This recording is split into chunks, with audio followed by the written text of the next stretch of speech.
Thousands of people starting or growing their companies, and you can be one of them. My sport counselor taught me how to create a business plan and make sound financial projections.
Never, never.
On the campus of St. Xavier High School, John Spears, Tony Burke, Jim Brinkman, and Todd Powers bringing you another night of St. X Tiger football. Tonight the Tigers play the second of what they hope will be 7 consecutive home games, and they will play their last district opponent tonight as the Butler Bears come in. The Tigers, the record of 7-1, they have clinched the district championship regardless of the outcome here tonight. They are 3-0 in district play. Butler comes in 6-3, 1-2 in district play. The Bears, in all likelihood, Tony Burke, will finish 4th, which means they will hit the road next week to Northern Kentucky. But if you're the Tigers, you're very happy because you're home for quite a while. Yeah, John, it's great to think that you can play all your games here. Little Tiger night tonight, future Tiger night, senior mothers out here. And, you know, normally this time of year you're thinking, well, we got a game or two left. We might, we get a playoff game. But if the Tigers take care of business the rest of the year, we'll be standing right here at Brother Thomas More Stadium and Paul M. Young Field. And I know Coach Wolford was really big on that last week when they played Male, and the Tigers played very well last week against Male. A lot going on here tonight. Add Hall of Honors weekend to that as well. 8 new members into the St. X Hall of Honors, and we'll get into that a little bit as we go on here in the Eye Care Institute pregame report. But let's go back to last week. It was a game that I think the Tigers needed a big win, Tony, after the disappointment against Trinity. They scored a lot but gave up a lot against Manual, and just what the doctor ordered, I thought, last week. Well, the defense played super. It was the first shutout since 2014 for a Tiger team, which is hard to believe. Yeah, it's very hard to believe. But the defense played as well. We saw a few different wrinkles in the defense. It worked very well. Had Male off balance, beat-up Male football team. I want to make sure I say that. But the Tigers played their best overall game last week. Jack Albers was phenomenal, John. He threw the ball for 131 yards on 8 of 14, rushed 12 times for 79 yards, 3 rushing touchdowns, and threw a touchdown pass. As well as the defense played on their side, Jack Albers played that well on the offensive side. A 27-0 win over Male, a win that clinched the district for the Tigers, so they'll have that trophy to put in the championship hall here at St. X High School. But that's not the one they're looking for, and the regional one's not the one they're looking for. They want a revenge game against Trinity in Lexington in 7 weeks. Yeah, and that's the goal any year, is to get to that state championship game. And this year, I know the Tiger faithful, well, Trinity this, Trinity that. Yes, and Trinity's one of the best football teams around in the country. And this year, you don't have to worry about those games in the quarters and the semis. If you take care of business, you get your shot in Lexington at Kroger Field against the Trinity Shamrocks. But the Tigers are worried about each game. They're not worried about what's going to happen in December. And you'll hear that from Will Wolford when I play his interview here in a few minutes. It's a Butler team, again, that comes in. They lost to DeSales, they lost to Pleasure Ridge Park, and they lost to the Male Bulldogs. So they've lost to some good teams, Tony. It is a team that, on paper, if you look at the numbers, it's a good Butler football team. It is, John, and they've got some weapons. A young quarterback in Chaz Burks, who's thrown for over 1,400 yards. But, yeah, those teams that have beat them are not chopped liver. So Butler comes in here tonight with an opportunity to improve themselves going into the playoffs. They want to win this game, but they want to get better too, and we talk about it all the time. This district is so overall better than any district in the state, and it's a disadvantage to all these teams. Butler in some years would be one of the top teams in another district. So here's how it lines up, folks. Barring anything crazy happening, Tigers will finish the regular season next week here at home against Cincinnati St. X. The following week, a team St. X beat 2 weeks ago, the Manual Crimsons, will come here. Why is that? Well, this is a 5-team district, so Manual gets slotted into the 4th spot in the Northern Kentucky district, which happens to be the one that the St. X district is playing. So unfortunately for Manual Crimsons, in 2 weeks from tonight, they'll be here in the first round of playoffs against St. X Tigers. Which is crazy when you really think about it. You play all year long in a district, and then you get slotted in a different district, and you have to play the teams or the team who wins your own district. Not really what the KHSAA, I think, was set out to do. Was not the plan. And in round 2, in all likelihood, St. X has a terrific shot of playing a PRP team that they saw and defeated on the road mid-season this year before the Trinity game. That's a good Pleasure Ridge Park team. And then in round 3, if everything goes to form, maybe the Male Bulldogs, maybe Ryle from Northern Kentucky. Those two should probably meet in round 2. And the winner of that one would probably get the winner of the St. X PRP game.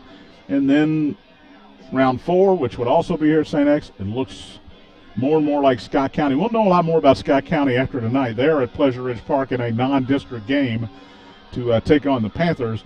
Still think it's a really good PRP team, so we'll see what Scott County's made of tonight. And then, of course, you head to Kroger Field for the championship if all else goes well.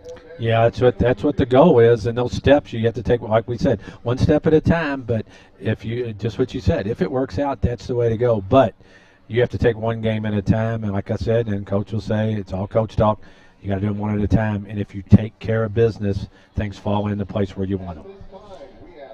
Big win for the St. X soccer team last night in regional play. They knocked off Trinity 2-1, a late goal by Connor George right at the 101 mark. 2-1 Tigers win it, so they'll play Ballard tomorrow at Christian Academy, 6:30. Hoping to have Andy Schulten here. He is rushing to get here. We tried to get him on last week. He was late. We had a little interview, a couple of questions right there. Started the second quarter, and he cost us a turnover. So I don't know if we really want to have Coach Schulten back, but hopefully he is on his way, and we'll hear from Andy. Big game, number 1 St. X, number 2 Ballard, tomorrow at 6:30 at Christian Academy. So if you can get out, support the Tiger soccer team, get out to Cal tomorrow night. A lot more to talk about. We'll take our first break of the night. It is Future Tiger Night. I'm not going to be going down the slide because I did not get enough donations to my favorite charity, which is me. So I won't be going down the huge slide down by the baseball field. But a big crowd of youngsters. They got a hot dog. Tony, did you get your hot dog and your soda? Yes, I did, John. I went down and paid 50 cents to a kid that didn't want one. You look like a 5th grader. Thank you. So a little Future Tiger Night. It is Hall of Honors weekend here at St. X. So we will be back with more on the Eye Care Institute pregame report. We're about 18 minutes away from kickoff. You're listening to St. X High School football on the Bissig Impact Sports Radio Network.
And Todd Powers closing in on kickoff between the Tigers and the Butler Bears. It is Future Tiger Night, Tony Burke, and we love it every year. The Tiger, the little guys line up and make a tunnel for the players to come out, and they're out there now in force all the way out near midfield. It's a couple hundred down there. Yeah, I was going to say I was kind of counting them in tens, and it's a 150 and above, I guarantee you that, and a few scragglers hustling out there. But it is, you know, when you're a little kid, and I was fortunate enough that St. X great Gus Datillo was my grade school coach in the 6th grade, and I got hurt one game. And at St. Stephen, they brought me over here and put me in the whirlpool in the old locker room. And when the team was heading out to play, you know, John, it's really funny, but you look and you look at those guys when you're in the 6th grade that are seniors and juniors, and you just think they're men. And it's crazy. And these little kids standing out here kind of look at it that way. And then you realize that they're just, young men that are playing a football game. But it is cool, and these little kids will remember this. And then after the game, of course, the kids are invited on the field. You get handshakes. They get to run around the field, throw some football around, autographs if they are so inclined. So it's just a big night for all these little parochial schoolers, all these future Tigers to come out here. It is also Hall of Honors weekend, so 8 inductees last night at the Hall of Honors dinner.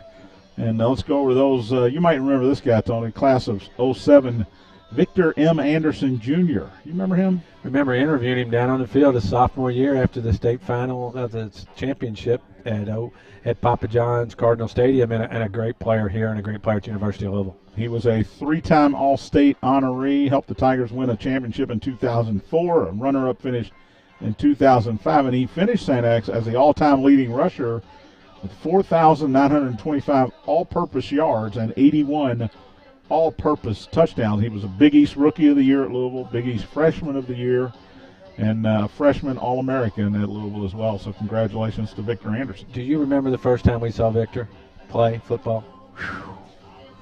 Georgetown College against Scott County. Oh, yeah. And we've said, this guy's different. This guy's going to be pretty good. Al Burke, class of 1968. Congratulations to Al, former head baseball coach at St. X and at Bellarmine. He was a catcher, and he is a member of the Bellarmine University Athletic Hall of Fame as well. So congrats to Al Burke. Chase Carrero, class of 09. He was the 13th pick in the Major League Lacrosse draft. Played for the Ohio Machine for 2 seasons. As a senior here at St. X, he was ranked the 26th best midfielder in the nation by Inside Lacrosse.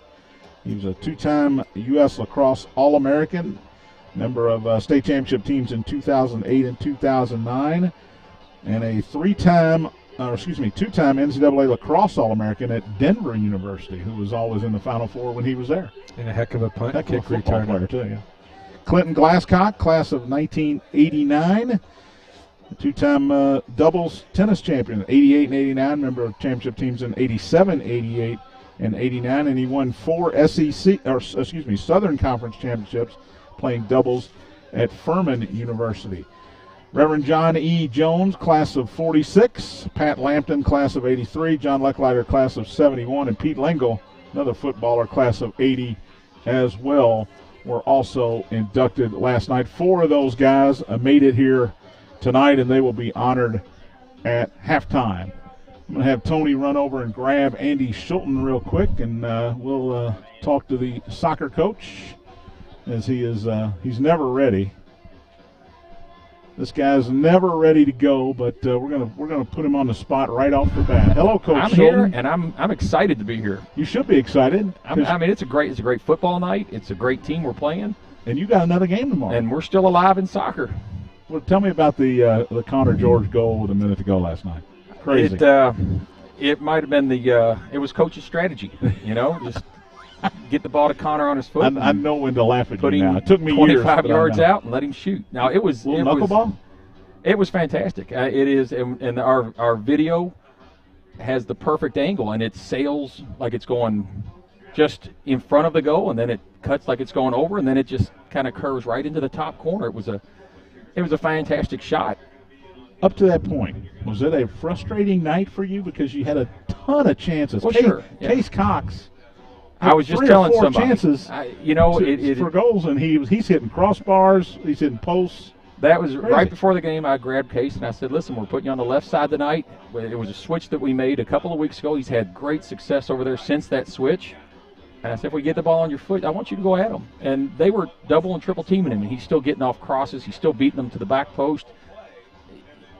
We just couldn't put one in. And so in that sense, it was very frustrating.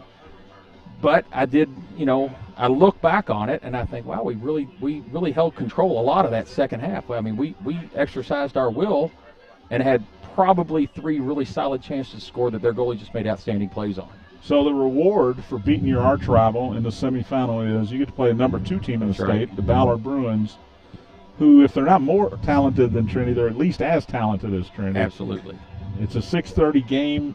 What are your guys doing right now? What did you tell them to do on Friday night? I told them to go home and go to bed. the rivalry aside and demons exercised, after last night, bottom line is that was a semifinal game of a region, and nobody joined this team to get to the finals and lose. We got bigger goals than that, so we tried to bring them back down to center their gravity a little bit last night. The coach did a real good job of that. It was a good bus ride home. It was fun when we got back here, and we were right back out at practice today. Had a good practice today, and I think they're in a pretty good spot. I don't know what kind of legs we're going to have tomorrow to last the whole thing, so I hope we can get on the scoreboard early, and then I can get some good rotation in with some of our subs who are pretty strong players too that didn't get much of a chance to play last night. Hopefully that'll save us for the end. I talked to Kevin Klein about basketball all the time, how it's harder to get out of the 7th region than it is once you get to the state tournament.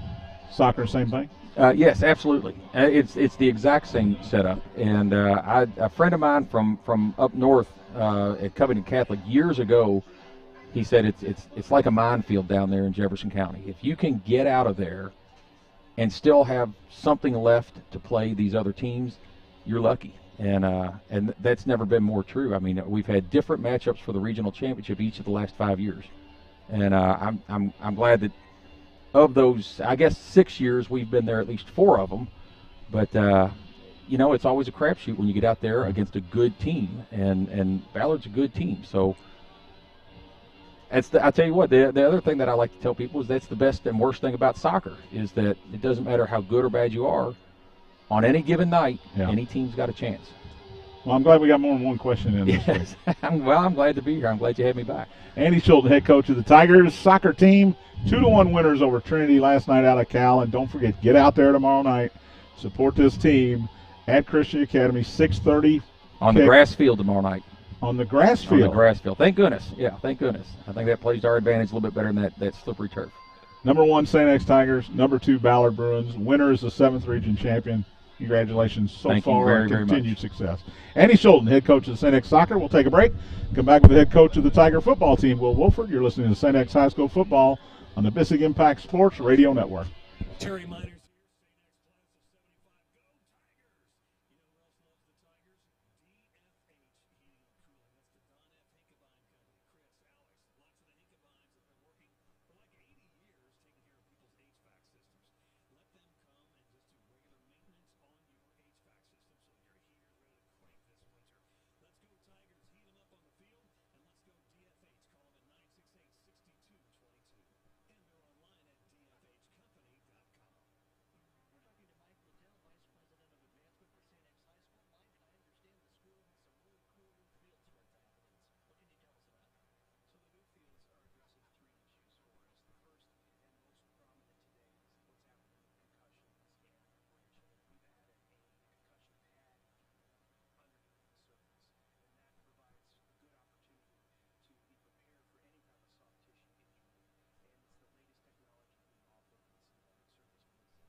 It's the choice for all your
national anthem.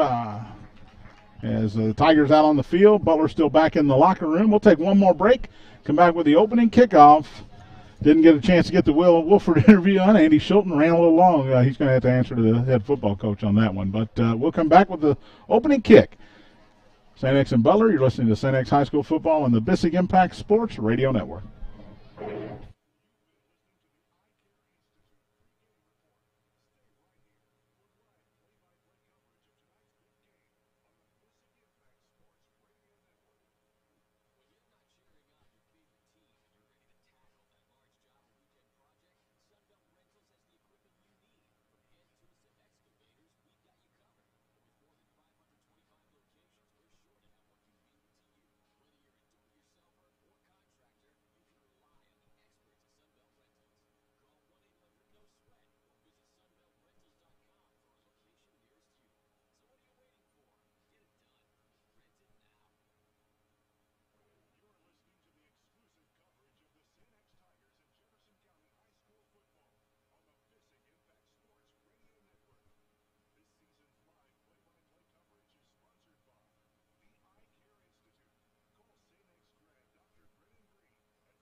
Brother Thomas More Stadium at St. X High School. John Spears, Tony Burke, Jim Brinkman, Todd Powers, welcoming you to another night of St. X Tiger football.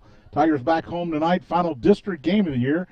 St. X has already clinched the #1 seed in the district, but they will host the Butler Bears tonight. Butler 6-3, 1-2 in district play. Tigers are 7-1 overall. They only lost to Trinity, and 3-0 in district play. Captains for the Tigers tonight: Will Crum, Jake Archer, Chase Ferris.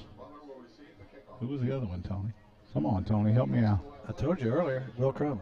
It's Schaefer. Oh, Connor Schaefer. Connor Schaefer is the fourth co-captain. Jim Brinkman was on the field for the coin toss. Jimmy? Yeah, Butler lost the toss, so I guess St. X won it. So we decided to defer, so we're putting our defense on the field. By the way, guys, I just want to mention it is another beautiful night here at Tiger Field. Jim, after the last few years, Jimmy, I think you had some good nights coming. Oh, it's unbelievable. As to the officials for tonight, we are blessed. We have Tommy Weber. He's been working football for 53 years. And we also have Mitch Sailing as the umpire. So experienced crew here tonight. Yeah, well, we're still going to get on them if they make bad calls. So Butler, I'm surprised, Tony. Tigers have taken the ball all year long, and tonight they decide to defer, or they decide to defer. What you surprised? I am too. I'm very surprised because I think with the St. X offense, you just want to take that first drive. But the defense played very well last week, and Coach Wolford's going to give them another opportunity. And Butler will receive the ball here as Kyle Nally lands it up. Greg Jackson, Tay Crooms, my favorite name, deep for the Bears. Kick is over Crooms' head, lands in the end zone, and Butler will start at their own 20. 1st and 10. The quarterback is a sophomore, Chaz Burks, 5'10", 145. Not a lot of meat on his bones, but he's a sophomore. He played last year as well, Tony. Good numbers for Chaz. He's thrown for almost 1,500 yards this year, so a guy that completes almost 60% of his passes. So he threw it for 272 last week, so expect Butler to do what a lot of teams have done against St. X and get the ball out quickly. Tigers going black on black again tonight. Black uniforms, green numerals with the gold trim. Butler with the white road unis. A lot of pink on their uniforms. for breast cancer awareness, red pants, traditional white helmet. Burks is in the pistol formation. Got one back behind him. It's Daquan Wheeler. 3 to the right and 1 to the left. The ball's on the ground. The bad snap, still loose. Tigers say they have it. Cameron Sam says the Tigers have it. The officials agree. Sam Borman came out of there with it.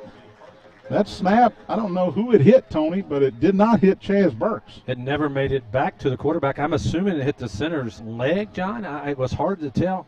And Tigers are going to go quickly. Ball never got to the quarterback, so in the first play of the game, Butler turns it over, and the Tigers have it at the Butler 21. Great job by the coaching staff to defer. Jack Albers, the senior, in a quarterback, 6'1", 175-pounder. Option to the right. He pitches it.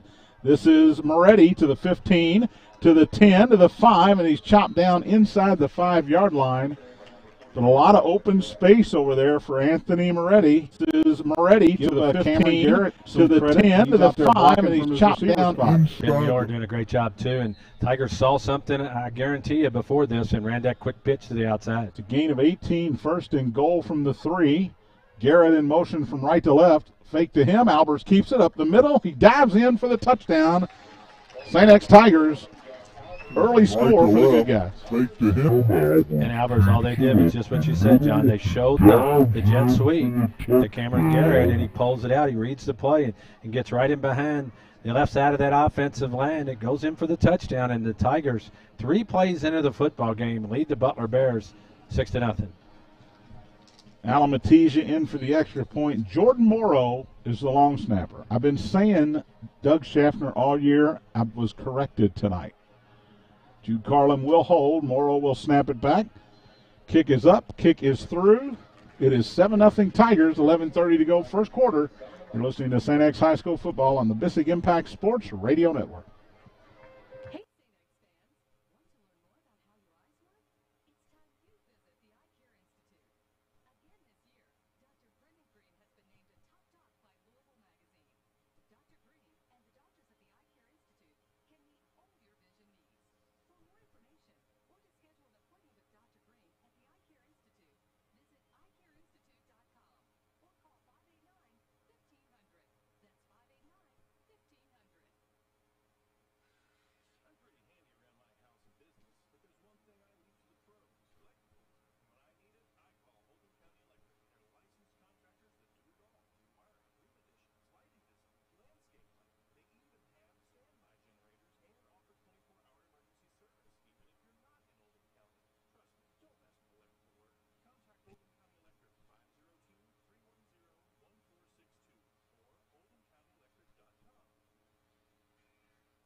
Back at St. X, John and Tony. Kyle Nally's kick goes into the end zone for a touchback. Quick score for the Tigers. And, Jim, what happened on that first Butler play? Well, obviously Butler was, came out and if Tigers are in this type of defense, go ahead and shift out. And they shifted. So the quarterback, actually went back in the pistol from being behind the center, and the center never got the message. Wow. Oh, so he snapped it like he was still under center. Wow, that's one way to lose a turnover. So Burks will bring his team to the line of scrimmage, and a late player running onto the field. A lot of confusion early for the Bears. I formation, handoff to the second man through, bounces it outside, positive yardage about 4. Jude Carlin comes up and makes the hit along with Evan Walker Wheeler on the carry. Got about 4, maybe 5, it'll be 2nd and 5. With Daquan Wheeler bounces that out to the outside, and nice gain on first down, but I was looking up their stats earlier, and Wheeler's only carried the ball 12 times this year for 15 yards. Look good there. He did look good there. He's still in there, 2 receivers to the left. The widest is Frank Bentley. Frank Caldwell is also the place kicker, is wide to the right. Jet sweep handoff to the left. First down, not much more, across the 30 to about the 31-yard line. Patrick Owen makes the tackle on Kobe Spite, the senior. It's a gain of 6 and a first down for the Bears. Harrison Pate from his corner spot took on the block and did jam that play up as Patrick Owen came from his middle linebacker spot. But first down for the Butler Bears. Tigers lead early, 7-0. So it's Andrew Ewells, and Noah Bruner each on one side or the other of Schaefer in the three-man front. Walker and O'Day are the outside linebackers. High, deep throw on first down and knocked away. Good job by Pate. His position actually forced Bentley to the sideline, so even if he catches that, it's going to be out of bounds, and Pate got a hand on it. It'll be 2nd and 10, but that's a play you're going to see over and over in the playoffs, Tony. Teams think they can throw deep on these Tigers. They do, and with Frank Bentley, he's a 6'3" receiver, so he has the size on the outside. And actually, a better pass. That ball might have been caught. He did throw it to the outside, and it was going out of bounds. And Pate was in pretty good position, but Bentley, if he would have, I think that ball would have came down, Bentley had an opportunity to catch that ball. 2nd down and 10. The inside linebackers are Patrick Owen and Cameron Sams. Doug Schaffner not dressed tonight. They expect him back next week. Inside handoff to Wheeler. Fights his way forward about the 34. We'll give him 3. Connor O'Day off the bottom of the pile. Sam Borman came in to help out as well. He and Jude Carlin are the safeties. Harrison Pate, Jake Netherton are the corners. So 3rd down and 7 for Butler at their own 34-yard line. Tigers with an early 7-0 lead as we approach the 10-minute mark here in the first quarter. Bentley and Crooms come wide to the right. Tight end to the right. Wanting to throw and in trouble and hit. Burks came up to throw. The ball came out, but the whistle had blown. Burks came up to throw to his right, Tony, and it looked like Netherton was there. And hit. You can't second guess yourself because the ball came out. Tigers right in his grill. Andrew Ewell's first man there. Well, Nolan Brenner was there also, and Evan Walker. Evan Walker actually stripped the ball out at the end of the play, and he was upset because he thought it was a quick whistle, but it was all jammed up. Now Butler's got to kick it away from their own 16-yard line. So a sack for the Tigers, a 3-yard loss. Frank Caldwell will kick it away. Flag down. High kick to the left away from Seeger. Bounces at the 30. Takes a sideways roll and will roll out of bounds at about the 27-yard line. And waving the flag off. The pink flags. Tommy Weber waves it off, so the Tigers will start at their own 27-yard line. 42-yard kick. Good kick from Frank Caldwell. And St. X will start for the first time in their own territory. The offensive line is 6. Canaday, Smock, Ferris, and I know who the other one is, Curley. Sorry. Aaron Curley. I always forget Curley. Shotgun. In motion comes Coleman. They fake it to him. Give it up the middle to Allgaier. Big hole across the 30. Knocked down at about the 34-yard line. Quick 7 yards for Dominic Allgaier. And Allgaier's a guy who's taken over part of that running with Anthony Moretti. He's carried it 30 times for 165 and moved from his slot receiver spot. Tigers quickly to the line. Hand off to Allgaier up the middle. First down. Tripped up as he gets to the 40 and falls forward to about the 41-yard line. Kyron Anderson Jr. on the tackle, but it's a first down after 2 Allgaier runs. And John, Butler defensive line not very big, and that's not a good recipe playing the Tigers. Albers wants to throw this time. Rolling to the left. Drops it for Zoller. He's got some room across the 45 and a good tackle. Actually, that's Varga that made the catch. Anderson able to catch up with him, knock him down at the 47. It's a gain of 6. 2nd and 4. And the Tigers can stay in 2nd and 3 or 2nd and 4 all night. They'll be in good shape. I'll try to let you get a word in. It's okay. They're going too fast. Tell them to slow down. We call this the shock squad. This time Albers keeps it on the option, gets to midfield and no more. Short of the first down. And decided to keep instead of pitching it to Allgaier. Gain of 3. It'll bring up 3rd and 1. And I like the play call. In the play before, they showed the handoff. They ran a couple of times. Got it in the flat to Varga. On that one, they showed the pitch, and Varga read it. Albers read it and went up the middle. So 3rd and 1 Tigers from midfield. Jack Varga comes out. Trenton Zoller back in at the H-back spot. Allgaier is the tailback on 3rd and 1. Tigers look to the left, which is their bench for the play call. Albers takes the snap. Up the middle, Allgaier bounces it outside, gets across the 50, down to the 45-yard line. Needed 1, got 5, and another first down for the Tigers. Greg Jackson on the tackle for Butler. He was the only guy out there, actually. And if you're Dominic Allgaier, you have to feel good when you're going through the hole and you're looking around. The 3 times he's carried the ball, he's actually been looking to where he wants to run, and that's a good thing if you're a Tiger. 7:30 to go, first quarter. 7-0 St. X leads it And they're in Butler territory for the second time. Play action. Over the middle, tipped and almost intercepted. Anderson had a shot at it, looking for Ben Mueller, but well covered that time. Jack threw it into coverage. 2nd and 10. Nice job by the Butler defense, not going for the play action fake. Had a lot of guys in that defensive backfield as Mueller went across, Coleman went deep, Crum went the other way, and so it's 2nd and 10 Tigers from the Butler 45-yard line. Tigers lead 7-0 early. So First quarter. Harkins and Allgaier wide to the right. It's Mueller and Coleman to the left. In motion out of the backfield is Ginter, looking for the bubble screen. They get it to Harkins, makes one man miss, 40, 35-30, and tripped up as he crossed the 30-yard line. Bryson Harkins with his first catch of the night. One man miss, 40, Tackle on the play 35-30, by and Greg tripped Jackson up. to probably save a touchdown. I think the turf monster clipped him at about the 38, so he was going to get tackled, but a great setup play by the Tigers. Fake the screen one way, go back the other. 1st and 10 at the 28 of Butler. Handoff up the middle. Allgaier, nothing doing this time. Crashing down from his linebacker spot, from his defensive end spot, was Caleb Smith, the senior. Gain of a yard. It'll be 2nd and 9. And what you really like about the Tiger offense right now is rhythm. They're trying to stay in rhythm. I know they only got a yard there, but everything's got a pace to it, and that gives the offensive line a chance to really get on those defensive players. 2 receivers each way. Ginter in the backfield. He'll take the pitch on the option running left. Makes one man miss at the 25. Cuts back at the 20 to the 15. Has a first down. It dives down to about the 14-yard line. Gain of 13 for Will Ginter on his first carry of the night. Tigers in the green zone, brought to you by the Eye Care Institute and Dr. Brennan Green. Well, we talk about the receivers blocking all that time, and Andre Coleman did an excellent job staying with his block, and Will Ginter cut it up behind him. Tigers down to the 14-yard line. 1st and 10. Albers sends Allgaier in motion, empty backfield now. Play action, actually as a quarterback draw, and he's tripped up as he crossed the 15. Nice open field tackle Caleb that Smith time. Again, we know that.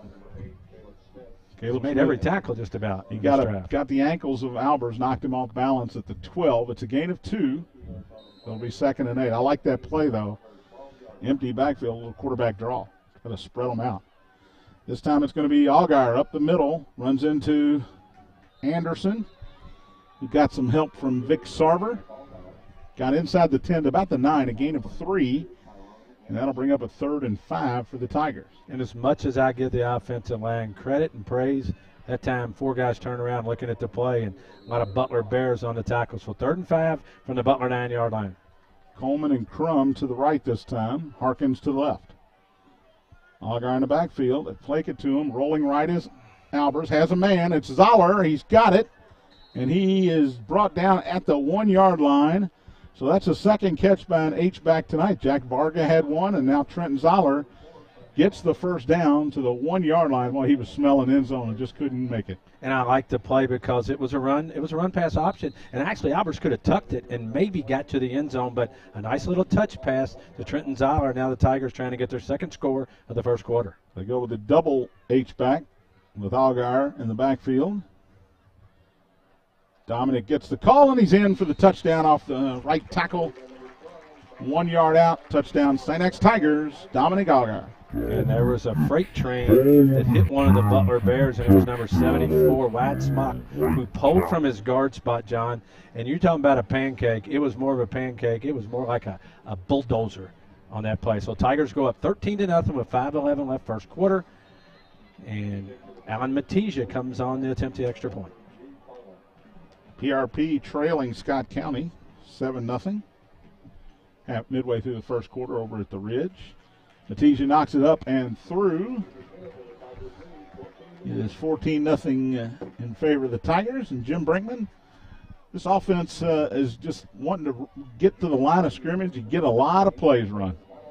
You know, we get the privilege and honor of seeing this team for this is week 9. And with the exception of one kind of forgettable week, I mean, this has been a very potent offense all year long, every single week. So, you know, that type of thing. Now, on that touchdown play that Allgaier scored on, I mean, there were at least one pancake block. You know, the offensive line just takes control and pushes back and, you know, allows big holes. Like I said, even John Spears could run through them. I don't know about that, but he's right, Tony. And Jack Albers is the head of that snake. He has been fantastic. Nally's kick, this one's going to stay in play. It is taken at about the 7-yard line on the left side by Bentley. He's across the 20, up the middle of the field to the 30. In trouble are the Tigers as he's out near midfield before he is pushed out of bounds. And it's Kyle Nally, the kicker, able to knock him out. So great field position for Butler. He started all the way on the left sideline, went across the field and was pushed out of bounds on the St. X sideline. Not good coverage by the Tigers. They chase the ball. Bentley cuts back across, gets a couple blocks, and after the Tigers get their second score in the first quarter, Butler will start from midfield. 5:01 left here in the first quarter. 14-0. Tigers lead it. Crooms and Bentley go wide to the left. That's the wide side of the field on first down. Quick throw to the left to Crooms. He can throw it if he wants. It was a backward pass. He'll run, and O'Day will chase him down, but not until he gets inside the 45 to the 44, a gain of 6 for Tay Crooms. Tigers have to do a better job on that play. That play took forever to get that ball out there, and no Tigers in the vicinity.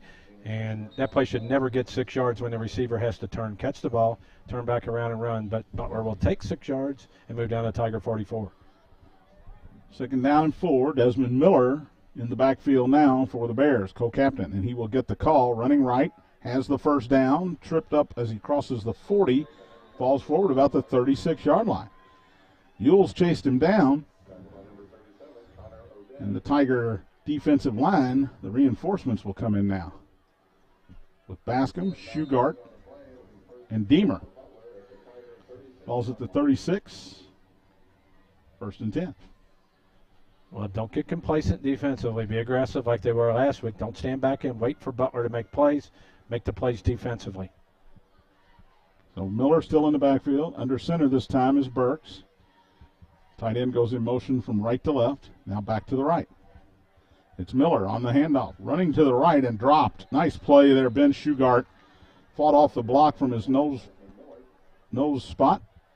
Miller gets a yard to the 35. It'll be 2nd and 9. Great pursuit down the line of scrimmage by the nose tackle. You don't say that very often, but he did, and Ben Shugart made the play. Got upfield. Butler has the ball at the Tiger 35. 3:35 left. First quarter, Tigers lead 14-0. Long time in the huddle for the Bears this time. Crooms goes wide to the left. Bentley to the right, along with the tight end Mike Deneen. Wanting to throw his Burks. High and deep down the left sideline and out of the reach of Tay Crooms. Pretty good coverage over there that time. That's Desmond Andrews Ogbagu. Hey, I got another year to work on it. I work hard on it too, John, but it was just another fly down the left side of the field by the numbers, and Burks just goes back and throws it up and hopes his receiver can go get it. He throws it over the outside shoulder of the receiver, Crooms, and it's incomplete. So 3rd and 9, Butler from the Tiger 35. And an interesting call right there. Butler's moving the football just to try to hit a big one. But I think the scouting report against the Tigers is they're beatable if you can get it deep. But they've been a lot better as of late. And they were really good last week. 3rd and 9. Handoff to Miller, running left, just nothing there. Did the ball come out? It's 4th down according to the side judge, so I'm not sure it came out, but a lot of Tigers in on that time. Bascom was there. And an interesting call to me, John. Yeah. It was a stretch play, and that's the one thing you don't think you would want to do against St. X is give them time to get up and make plays, hit them quick or get the ball out quick. So Butler's going to have 4th and 10. Kind of makes me believe that we're going to go on 4th down anyway if you're going to run that play. But they were looking to get a few yards. Actually lost a yard on the play. It's 4th and 10, as you say, and they will go. Or at least they will set up to go. We've seen some quick kicks here lately. Miller's in the backfield. Shotgun for Burks. 3 receivers. Straight drop. Wants to throw. High and deep down the left side. Knock it down, and they do. I think Carlin decided not to intercept it. Andrews Ogbagu got a piece of it in the air. No, he was trying to pick it off, but it's a break because you don't want to intercept it at the 1-yard line.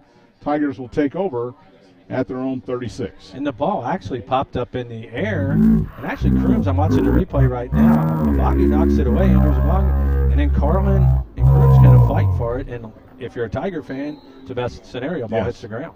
I think Carlin decided the Tigers. 2:16 to go in the quarter. 14-0 lead for St. X. Albers in the shotgun. Quick pitch to the left to Moretti. Gets past one tackler, gets past two. Anderson hanging on for dear life, brings him down at about the 39. It's a gain of 3.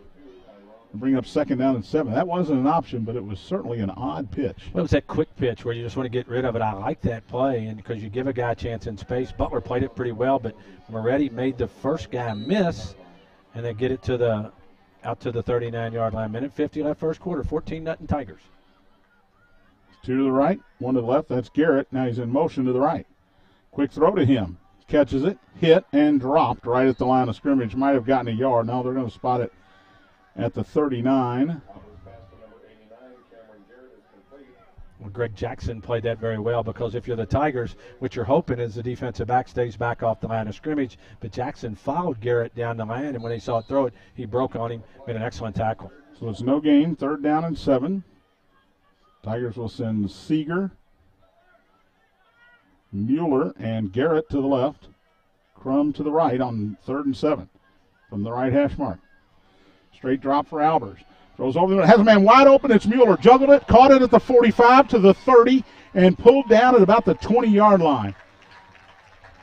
Right hash mark. He decided to tap that one to himself for Albers.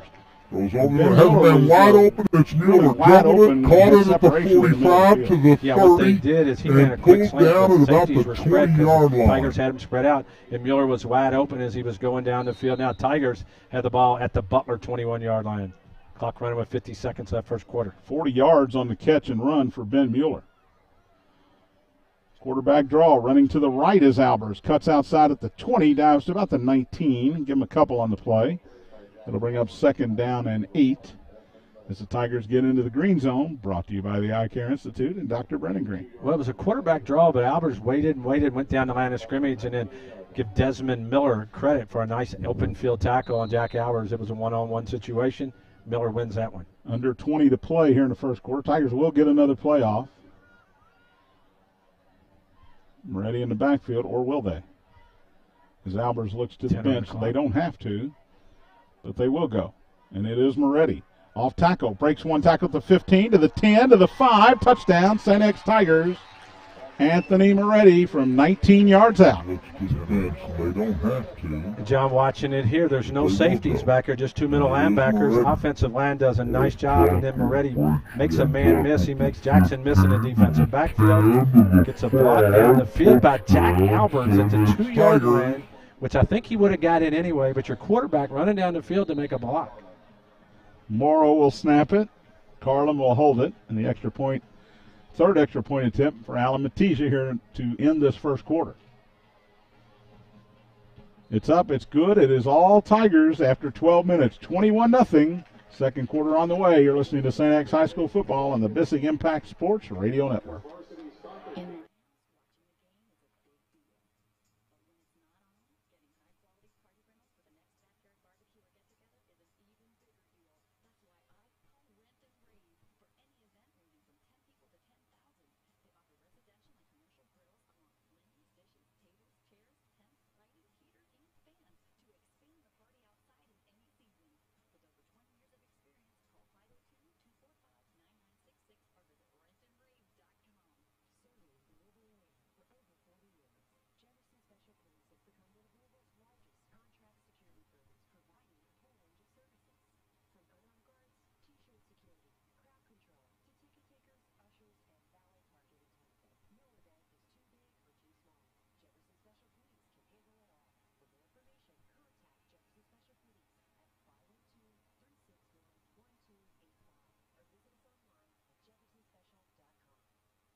Taken by Bentley at the 10-yard line on the left hash mark for the Bears. Running to the right, he's all the way back to the 12. Now he cuts in, back to the 20, has a lot of room down the right side. 2 flags down as he is tackled across the 40 at about the 43-yard line. But there's Kyle Nally again. running making the it right under all tackle. the way back to the 12. But there's a flag Now at he the cuts in 16-yard back line to and a the flag at 20. the Has a 22. lot of room down the right Separation side. flags. Two Usually flags these are on the down as return. he is Well, tackled Skrotsky had an across the opportunity at the 16-yard line. I believe he was held or blocked in the back. That's caught the end of it, 2 blocks in the back. So that one's going to come way back when you look back at the 21-yard line. And 16. I'm looking at the wrong one. Yeah, so no. you are correct. This one should be moved back to about the 8. Butler will start there. It is 21-0, and Jim Brinkman, it is an impressive 21-0 so far in favor of the Tigers. Yeah, you also mentioned Kyle Nally making a tackle.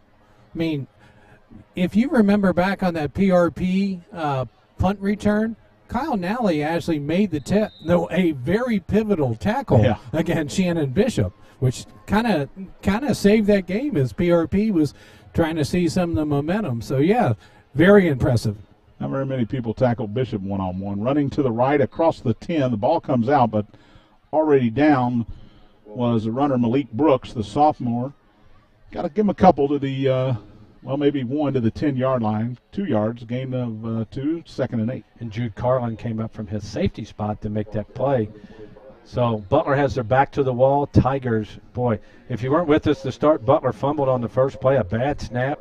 Tigers scored 2 plays later, and all of a sudden it's 21-0. St. X with 11:15 left in the first half. Yeah, it is certainly snowballed on the Bears. They've turned it over on their first possession, punted on their second, and then turned it over on downs on the third possession.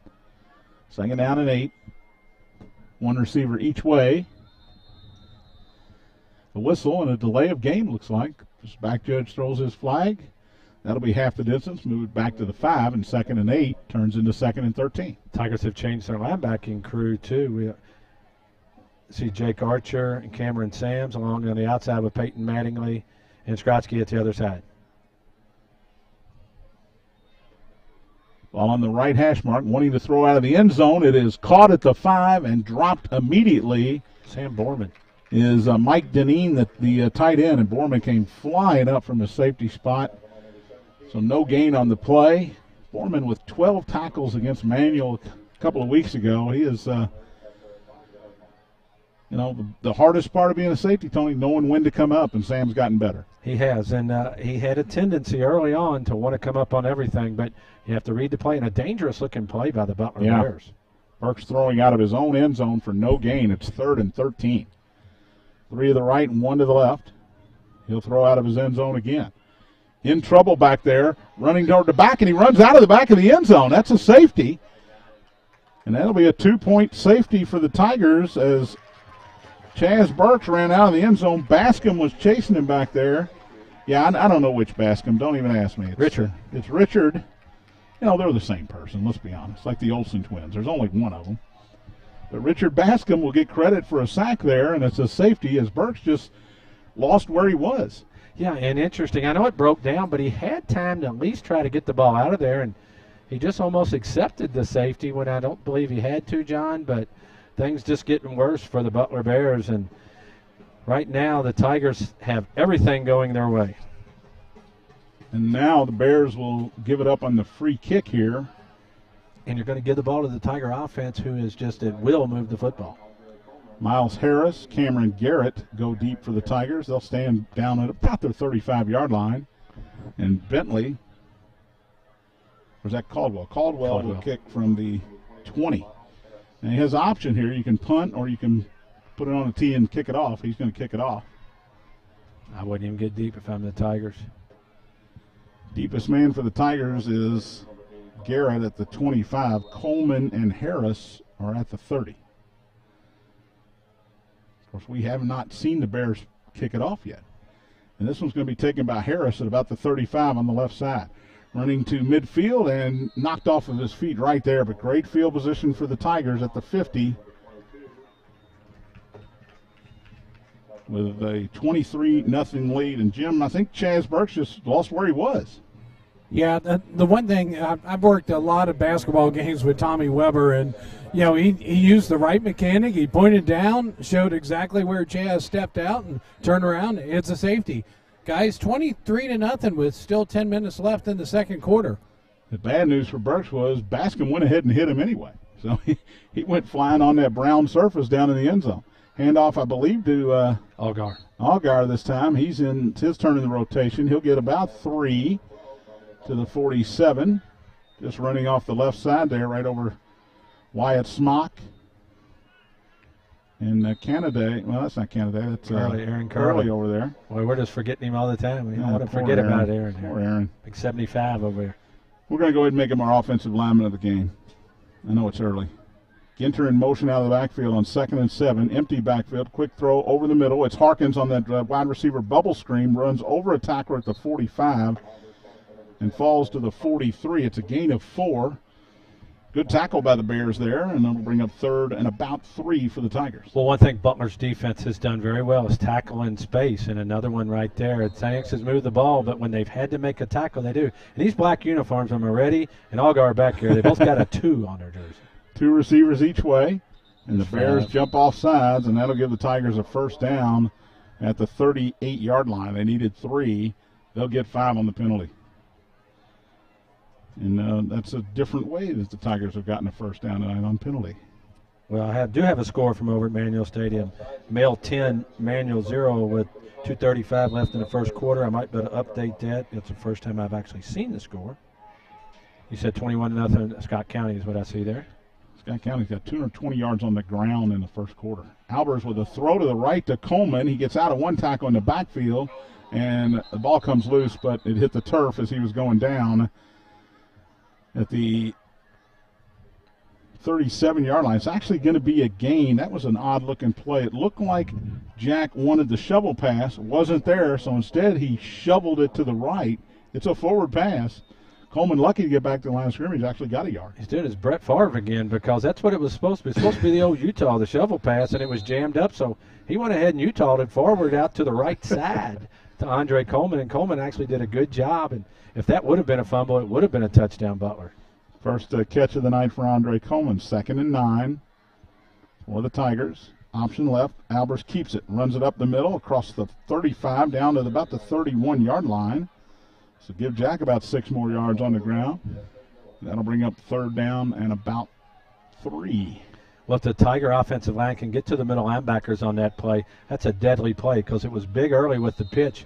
Now the defensive end has to read, is he pitching it or keeping it? And Albers gets up the field. So 3rd and 4 from the Butler 31-yard line. Actually a gain of only 5 there for Jack. Double H-back in the game. 2 receivers to the left and Algar to the right. He goes in motion. They fake it to him on the jet sweep. Jack up the middle, has the first down and more as he crosses the 25.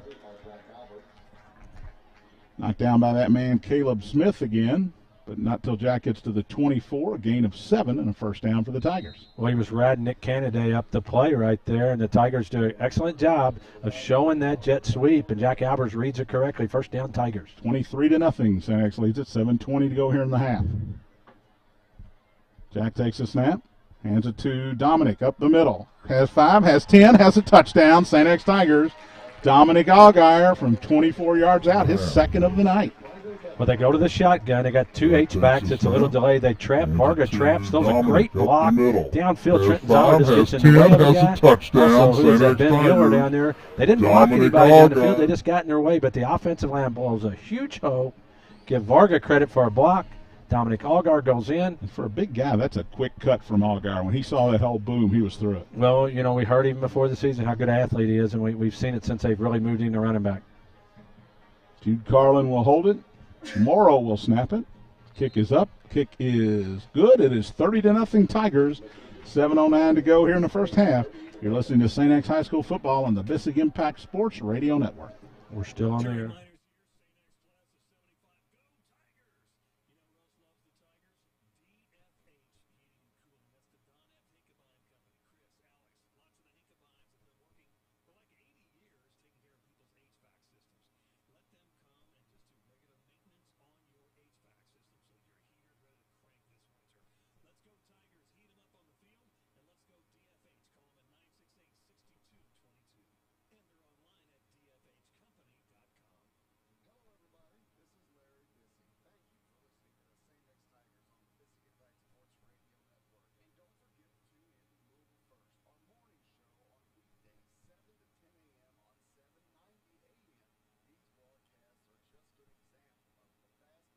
Communication service.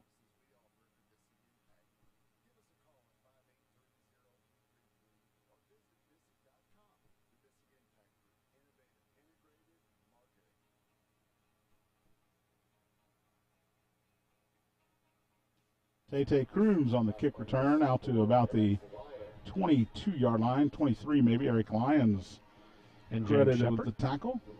Shepard as well. So first and 10 Butler at their own 23. 6:59 to go first half. 30-0. Tigers lead it. We expected the Tigers to win tonight, Tony, but it's been easier than we thought. Well, I thought the Tigers would come out and really try to, put a purpose to the game, and boy, they have, and they've put an exclamation point on this first half. Burks will hand it inside quickly and nowhere to go. And that's Andrew Yules once again bringing down Demarius Dunn, the senior. No gain on the play. It'll be 2nd and 10. And Andrew Yules just quickness on quickness in there. Yeah, him and Bruner on those outside are just really quick. And I know Coach Glazer tweeted out a few weeks ago, somebody's crazy if they don't go after Andrew Yules to play college football. He's got size. You can put weight on him. But that quickness and athletic ability is you can't teach. You can put weight on people, but you can't teach those skills. 2nd down and 10. Crooms wide to the right, Bentley to the left. Handoff to Miller in the backfield, chased down. Boy, it looked like Houlihan was going to get there. The linebacker, Michael Houlihan, couldn't quite get there. Miller lucky to get a yard to the 24-yard line. As some of the other Tigers in on the tackle. Hartnett out there, too, trying to run the play down. Tigers mixing and matching their players out there right now, and Tigers just dominating this first half with 30-0 with 5.5 minutes left in the first half. Eric Lyons and Nathan Pike are in at safety right now. So it's 3rd down and 9 for the Bears at their own 24-yard line. 2 receivers to the right. Also Deneen, the tight end, rolling that way. In trouble, hit, throws, and it's knocked away. It's going to be incomplete. Miller had it, but he was hammered by Andrews Agbagu, and it'll be 4th down. And Burks was running for his life as well, Tony. Yes, Grotzky and Yules both come from the right side, and I believe it was Yules gets a hold of him, and then on that little pass, Andrews Agbagu comes up and puts a big hit on. So Tigers great pass rush from the outside from Grotzky and Yules from the same side, and that's just another bad series for the Butler Bears. Caldwell will kick it away. Ben Seeger deep for the Tigers. Slow snap back there, and this is a low screaming line drive, and it hits it. Andrews Agbagu, and it's on the turf back at the 35, and the Tigers are going to fall on it. Andrews Agbagu was running, and Seeger was yelling for him to get out of the way, but that punt, Tony, one of those punts that you just can't get out of the way of it. Ty Bentley, man on the spot to make the recovery for the Tigers. They'll start at their own 35. Well, I think Bentley actually I think it was Crooms or Bentley made a mistake because they didn't realize the ball hit the Tiger, and they had a chance to get it. When things are going wrong, they go wrong. Butler looks like they're going to recover it. The ball shoots out. Tigers recover it, and now they'll get the ball with 5:15 left in the first half of a 30-point lead at their own 35-yard line. Seeger did a good job, Tony, of coming up and trying to dab on that ball. He saw what happened. Yeah, and it squirted loose, but again, Ty Bentley with the recovery. So 1st and 10 Tigers as they avoid the turnover. Moretti back in at running back. Garrett, they fake it to Garrett on the jet sweep, give it to Anthony up the middle. He's across the 40, the 45, and pulled down at about the 47-yard line. Greg Jackson makes the tackle, but not until Moretti gets another first down, a gain of 13. The big left guard, Wyatt Smock, the Vanderbilt commit, makes the block and picks up his running back after the play. Zoller's the H-back. Moretti's the fullback, the halfback. This time they fake it to Garrett, wanting to throw. Little wheel route. It's dropped by Moretti. A little bit behind him. Coverage on the play by Miller, but that's one Anthony will tell you should have brought in. Yeah, and Jack Albers will tell you, too, that was not his best pass of the night. He threw it behind. Moretti, they ran it great. I think it was Crum that ran everybody out of the play. They run the wheel with the running back, and if Albers puts that on the money, it's a race to the end zone. 4:53, clock stops on the incompletion. 2nd down and 10, only the second incompletion of the night for Jack Albers. 2 receivers each way. Option to the left, and they pitch it to Seeger, who was in the backfield across the 50, 45, and close to a first down. He'll have it at the 42, a gain of 10 for Ben Seeger out of the backfield this time. You never know where he's going to be. He returns punts. He'll line up in the slot. He'll line up wide, and this time backfield. Well, him and Ginter are little guys, but they have great speed and elusiveness. And that time right there, you get to the corner and get the first down. Tigers have it at the Butler 41. 4:40 left, first half. Ball on the left hash mark this time. 3 receivers to the right for the Tigers on first down. Fake to Moretti. Albers keeps it, running right. Gets a great block across the 35. Oh, they're going to throw a flag where that block came. I thought it was a good block, but it's going to be 13. A hold against the Tigers. Not sure about that one from Jim Brinkman's favorite official. Looked like a good block from here, but we're a lot farther away than the referees are. But a good read by Jack Albers again. Shows that handoff up the middle and then sprints out to the corner on the right side. Check me if I'm wrong, Tony. Maybe the first penalty of the night for the Tigers? Todd Powers not going to give me an answer. I think it is, John. But I think that's their first penalty. They'll move it all the way back to the Butler 48-yard line, which will bring up first down and 17. The dreaded 7-yard penalty.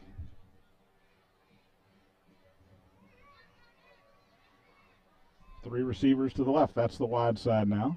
And Will Crum to the right. Wanting to throw is Albers. Screen across the middle. Caught. A lot of room for Cameron Garrett. He's across the 30 to the 20 and knocked off his feet at about the 15-yard line. Crum was down there, wanted to give him a block, but didn't want to block in the back.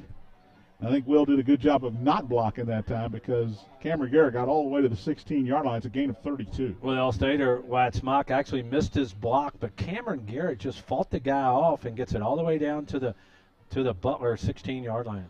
Tigers in the green zone again. 3 receivers, make it 4 in the pattern here. Option left, pitch to Moretti. Cuts inside at the 15, hauled down at about the 11-yard line. Caleris Graves, the defensive end, able to bring him down. But it's a gain of 5. 2nd and 5. Tigers score here, Tony. You're going to have a running clock for the rest of this one. Wow, first half. Tigers have been sharp offensively, boy. And it's just been a rhythm. Different guys, different personnel. They are just moving the football at will. Moretti's the H-back in this spot. In motion from right to left is Seeger. Albers takes the snap. It's a throwback. And it is caught Wyatt Smock. by Wyatt Smock, tackle eligible. And luckily for the Bears, they didn't fall for it. He's brought down at the 20-yard line. Jackson makes the tackle, but not until I think I saved that Jackson one for, makes the tackle. Maybe another game. Well, I think you use that one tonight. You might not use that in a close. I'm going to go out on a limb here, Tony. First career catch for Wyatt Smock. Just guessing. I'm getting ready to pull out the stats. Yes, John, it is. For what, minus? Minus 4. Well, minus 9. It is 3rd and 14, back of the 20. Out of room deep down the middle. Albers, play action, wants to throw, does throw down the middle, and just overshot his intended receiver. That is Cameron Garrett in the middle of the end zone. Bring up 4th down, and here comes the field goal team. They're going to give Alan Matija a chance here from 37 yards out. And, John, it was there. They ran the post. There was no safeties. They were split. And Garrett had about a step on the receiver, throws it over the top of it. So Jude Carlin will put it down on the left hash mark at about the 27-yard line. So it'll be a 37-yarder. Kicking towards the baseball field. No wind at all, John. Jordan Morrow with the snap.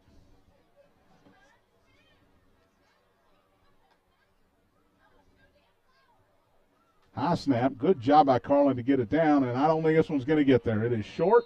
Lands in the middle of the end zone, and Butler will take over at the 20. We'll take a quick break. 2:19 to go in a half. 30-0 Tigers. You're listening to St. X High School football on the Bissig Impact Sports Radio Network.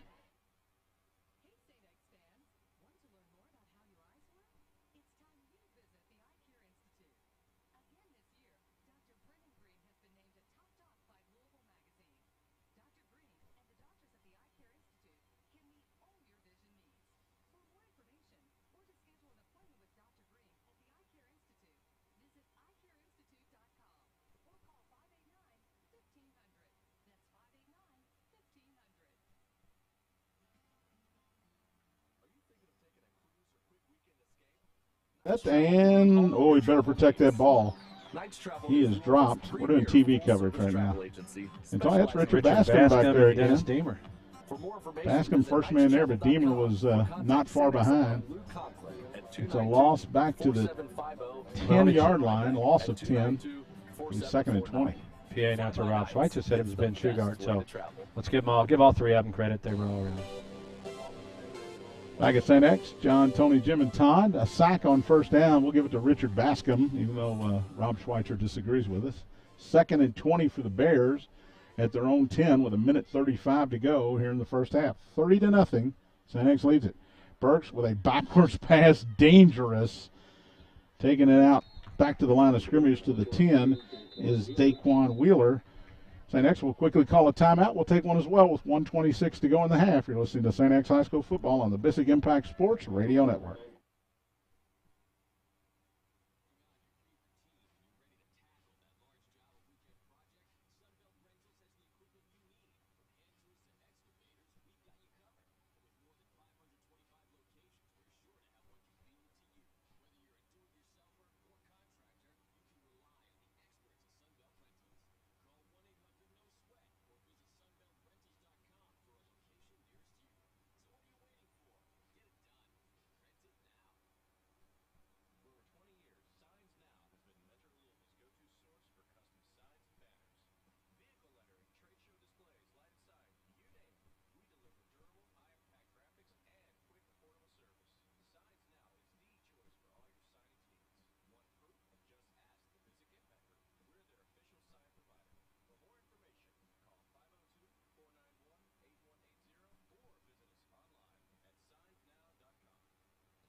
Third down and 20.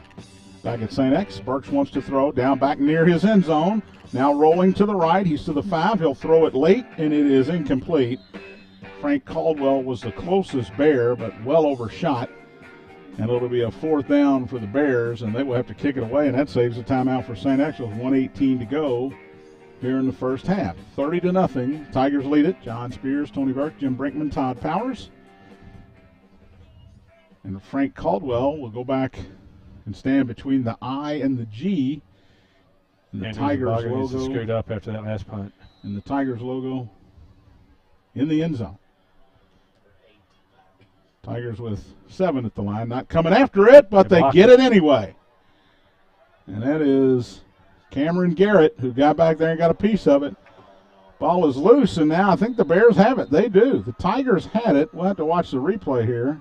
Well, one of the Tigers made a huge mistake. You don't touch it. Let it go. Jackson makes the tackle. The Butler will get it back at their own 23-yard line, 1st and 10. Well, at least if you're going to make that mistake, you make it in this game when it's 30-0. But one of the Tigers, I'm not going to say who it was, decided that was a live ball rolling down the field. And when it goes past the line of scrimmage, it's not a live ball. That's Leon Lett. Yeah, and one of the Tiger linebackers tried to pounce on it, and it was a bad fix. So Butler, they're going to get out of here at halftime without Tigers scoring again. 1:07 to go, 1st and 10. Pistol again for Burks, and he wants to throw. Quick one to the left to Bentley. Andrews Agbagu with first contact, and then Sam Borman came up to finish off Bentley at about the 27-yard line. We'll give him 4. Make it 5 to the 28. It's 2nd down and 5, and the Bears will let the clock continue to run. And Bentley did not protect the football, and he had it sitting out there. Borman hits the football.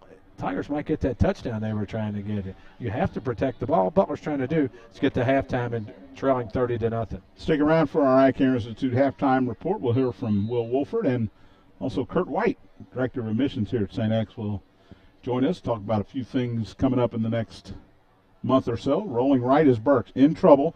Gets away from the first tackler. That's Yules. Now he just throws it toward his sideline. It is caught. Great catch. Give Frank Caldwell credit at the 40-yard line. He went up high and kept a foot in bounds. It's a gain of 12 and a 1st down for the Bears. And I have no idea what Butler's trying to do right there at the end of the half. Are they trying to make a mistake so that the Tigers can get more points? Timeout. Butler will take one as well with 11 seconds to go in the half. You're listening to St. X High School football on the Bissig Impact Sports Radio Network.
Jim and Todd. Well, Andrew Ewells missed Burks on the last play, but he didn't miss him on this one. Another sack for the Tigers as Ewells traps Burke back at the 27-yard line. It's a loss of 13 on the play, and that'll bring the first half to an end. It is 30-0 in favor of the St. X Tigers over the Butler Bears. And I don't think Coach Wolford's going to have anything bad to say. Certainly here. Some whistles being blown. I didn't expect a blowout like this, Tony, and they're stopping the Tigers and they're stopping the Bears, and I don't know why. Now Tommy Weber is saying, go on to the locker room, forget that whistle. Will Wolford will meet with his team at the 25-yard line. We'll hang around until Jim Brinkman has a chance to get a few words from the head coach, but as you said, Tony, got to be pretty pleased with just about everything. Yeah, I think all you got to do is say, Coach, you happy with the first half? And he'll say, yes, sir. Still some good discussion down there between the officials. And I don't know if this is a St. X issue. What? Go to Jim right now. Jim's down there, John. He can probably tell you what's going on. Jim, go ahead. I'm not really sure, but maybe he can't. I think there was a little bit of talking or something. So we'll go back down to Jim, and he's with the head man. Go ahead, Jimmy. Well, Coach, 30-0 on a district game. Pretty satisfied, or you pick out some things you need to correct? No, we played pretty well. They have some talent. They opened up the game with a fumble, and we took advantage of it. And there's always things you can nitpick in film, but no, 30-0 against a very good team. We get the ball first to start the second half. Very pleased. We've executed well. Coach, I've watched Brett Metzmeyer, get the injury, but you got two guys right now that are running pretty well. No doubt about it. We pride ourselves in having first and second string ready to go all times, and next man up, and we've had to use that not only at running back but a couple positions this year so far. Hopefully we don't have to use it anymore. All right. Any comments on the punt receiving? What? Punt receiving return? No, we're okay. Defense, hopefully we'll keep playing the way they play, and offense as well. I'd like to get a score and get a running clock, but if it doesn't happen, we'll keep playing. They do have a lot of talent on that side of the ball. We've just kind of snowballed them to begin with. All right, John, I'm going to kick back to you. Tigers leading 30-0. Yeah, I think he's right, Tony. Snowball is the correct word. After that first fumble by the Bears, it looked like deer in the headlights for the rest of that first quarter. Yeah, and this is a good St. X team. Now, anybody, as Will would say, goes to church one day a year and makes an opinion about what's going on. So if you went to the St. X Trinity game, you haven't seen any other ones. This is not the same team that you saw there. This team has just dominated Mill last week and Butler tonight, and that's what you want to see moving late into the year. And if you had told most people it had been 30-0 right now, they'd have told you, well, I don't really believe that, but Tigers are happy with it. We will take a break, come back with the Eye Care Institute. Listen, I'm a fat. Kurt White, Right, and fats know about this. Yeah. And I know about cortisol levels. Mm-hmm. Radio Network. Why don't you all have a parade? This is Moretti to the 15, to the 10, to the 5, and he's chopped down inside the motion from right to left. Fake to him. Albers keeps it up the middle. He dives in for the touchdown. Tigers quickly to the line. Handoff to Allgard up the middle. First down. Tripped up as he gets to the 40 into the bubble screen. They get it to Harkins. Makes one man miss. 40, 35-30, and tripped up as he crossed. Dominic gets the call, and he's in for the touchdown off the right tackle at about the 7-yard line on the left side by Bentley. He's across the 20, up the middle of the field to the 30. In trouble are the Tigers as he's out near midfield before he is pushed out of bounds. Down the left side, knock it down, and they do. I think Carlin decided not to on the right hash mark. Straight drop for Albers. Goes over the has a man wide open. It's Mueller. Juggled it, caught it at the 45 to the 30, and pulled down at about the 20-yard line. Albers looks to the bench.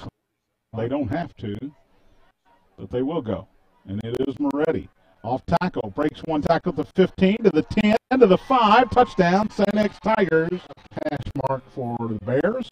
Running to the right. He's all the way back to the 12.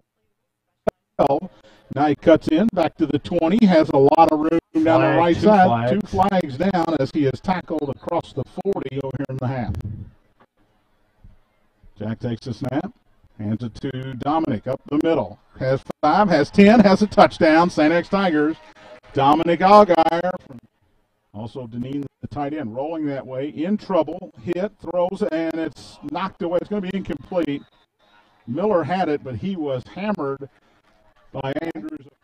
Garrett, they fake it to Garrett on the jet sweep, give it to Anthony up the middle. He's across the 40, the 45, and pulled down at about the 47-yard line.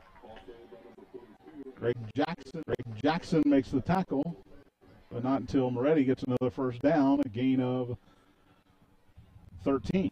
The big left guard, Wyatt Smock, the Vanderbilt.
at you. Listen, I'm a fat. Right. And fats know about this. Yeah. And I know about cortisol levels. Mm-hmm. Why don't you all have a parade? This is Moretti to the 15, to the 10, to the 5, and he's chopped down inside the motion from right to left. Fake to him. Albers keeps it up the middle. Dives in for the touchdown. Please do. Quickly to the line. Line is And off to Allgaier up the middle. First down. Tripped up as he gets to the 40. We'd be glad to help you Bubble get screen. signed They get up it to for Harkins. a Make Shadow one Day man miss. or 40, Walkabout 35-30, and tripped up. And those are, again, great events, the Shadow Days for the students and the Dominic Walkabout gets Wednesdays the call, and he's in for the touchdown off for the parents. right So we can be tackle there to answer all those at difficult about the questions that 7-yard line on the left side by Bentley. maybe right Across now, the and 20, just make them middle again of the feel field to the comfortable 30. with that decision. In trouble are the Tigers as he's out near midfield. You're going to St. X out of bounds. Don't know where left side. Knock it down, and they do. Come over here anyway on the number. Carlin decided not. Hey, it's a free tour of an unbelievable facility. Great drop for Albert. Goes over there, has the man wide open. It's Mueller. Juggled it, caught it at the 45 to the 30, and pulled down at about the 20-yard line.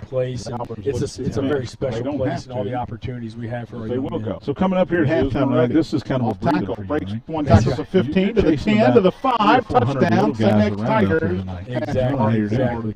We had a running to the right. He's all the way back to the 12. Now he cuts in back to the 20. Has a lot of room down the right side. 2 flags down as he is tackled across the 40 in the end zone down there and having a good time. So that's what it's all about. That's the St. X community, and we love having those events. That way, has 10, has a touchdown. St. X Tigers. Dominic Allgaier filled after the game. They'll be out there till 11 o'clock tonight. Sure they will. Sure they will. We'll have a nice autograph session for them after the game. Get them out there with the players. Get them talking with the players a little bit too. All right, Kurt, I'll let you get back to it. All right. Appreciate you joining us. Kurt White, Director of Admissions at St. X High School. November 12th is a big day. Open house over here at St. X from noon till 4. So get over here, parents, and get over here with your 8th grader, with your 7th grader, with your 6th grader for open house. We'll take a break. Come back with more here on the Eye Care Institute halftime report. 30-0. Tigers lead the Bears here at the half. You're listening to St. X High School football, the Big Impact Sports Radio Network.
Leads the Butler Bears here at halftime. 4 rushing touchdowns for the Tigers, 2 of those by Dominic Allgaier. And the Tigers also added a safety as quarterback Chaz Burks ran out of the back of the end zone. As Richard Bascom chasing. And then Richard Bascom decided to put a little hit on it, too. Jack Albers, 8 for 11, 98 yards. Very efficient night for Jack so far. Rushing for the Tigers, Anthony Moretti, 5 for 57 yards and a touchdown. Allgaier, 8 carries, 51 yards, and 2 touchdowns. And Jack Albers has run it 7 times for 12 yards. So spreading the wealth here of this double-headed running back monster. We had a double-headed monster with Metzmeyer and Moretti. Now it's Moretti and Allgaier, and Tigers, they lost a beat there for a little bit after Brett got hurt, but they picked it back up. Yeah, and a lot of that goes to the offensive line. But Brett Metzmeyer, it hurt the Tigers when he went down. It's a hard runner right there that took contact and always got extra yards. But the emergence of Dominic Allgaier, Moretti played super after Metzmeyer went down. They had to decide where the depth was going to come from, and then they moved Allgaier from the slot receiver to the running back, and it's paid huge benefits. And, Allgaier's a guy that goes about 200 pounds, yeah. And, he's quick. So offensive line doing a great job. Guys have caught the ball. I mean, there's nothing you can say. The Tigers, the only mistake they made the whole game, John, they had 1 penalty and made a mistake on a block punt. And they threw it to Wyatt Smock. Well, okay. But you know what? He caught it. He didn't get any yardage. He went backwards for 9 yards, but the big guy caught it. And you know me, I'm all for throwing it to the big uglies. Any of those linemen that you can throw it to, make them eligible, let them all get a catch. Oh, you saw it on the college game the other day, saw it in the NFL game. So why not give reward those guys? Especially when you're in a situation where it's not going to, if you screw it up, it's not going to cost you dearly. We'll come back. Second half action on the way. 30-0. Tigers lead Butler. You're listening to St. X High School football and watching on Livesportscaster, listening on the Bissig Impact Sports Radio Network. This has been the Eye Care Institute Halftime Report. Stand by for live second half action on the Bissig Impact.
Even if I miss the kickoff.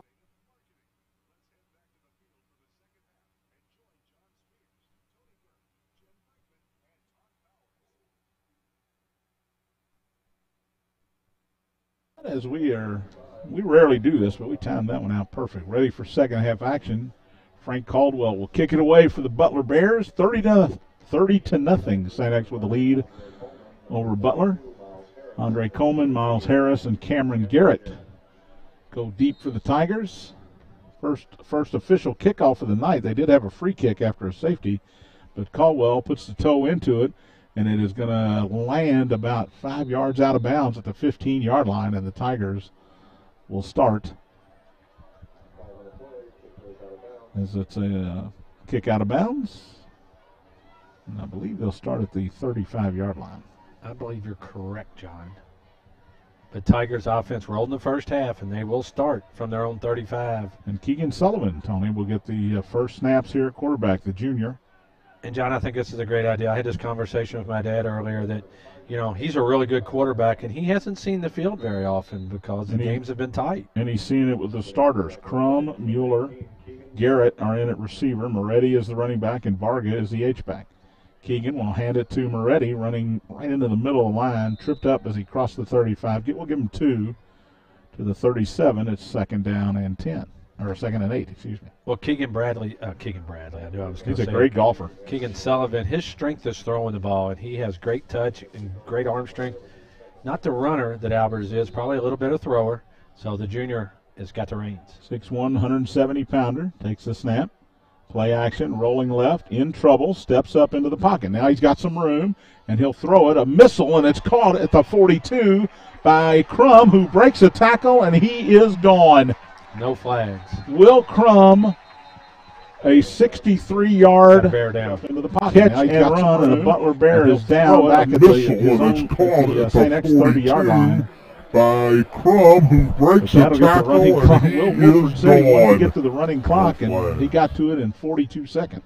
And John, I just talked about Keegan Sullivan's arm, and he showed it right there. Actually did an unbelievable job to get away from 2 Butler Bears in the backfield.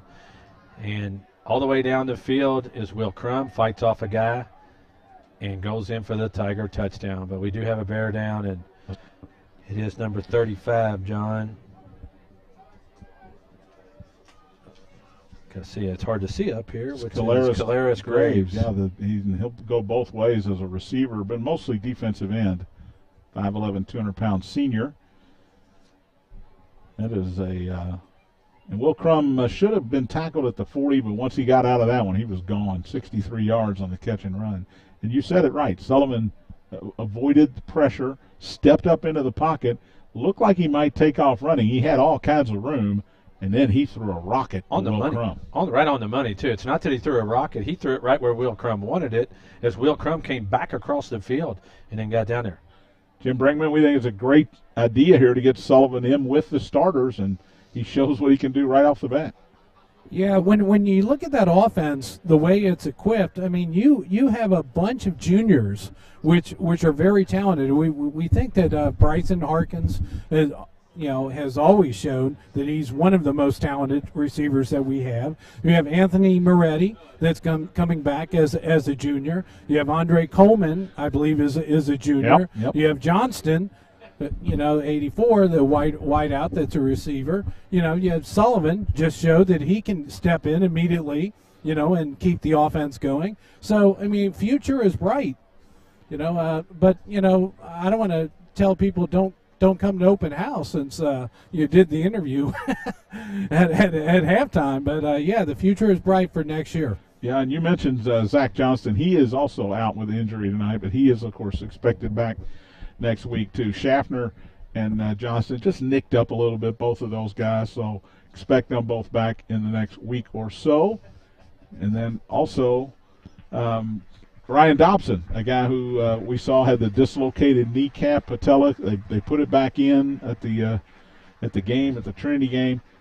They expect him back. They're just not sure, Tony, which round of the playoffs Ryan Dobson, second, third round maybe, is what the Tigers are hoping for. But Will Wolford said he's walking great and doing fine, just waiting to be released. Well, that's where the depth comes in, and Coach Wolford likes to talk about 2 and 3 deep at defensive line. They have just plugged in other guys. They've run 2 groups, and now Richard Bascom, who's played well tonight, is the guy that's benefited, unfortunately, because Dobson's been off the field. Graves is limping noticeably, but he did get up on his own power and was able to walk off. Kyle Nally. Bryson Harkins will hold for Kyle Nally. He'll get his first shot at an extra point here. Boots it up, plenty of leg, and it is good. 37-0. Tigers lead it.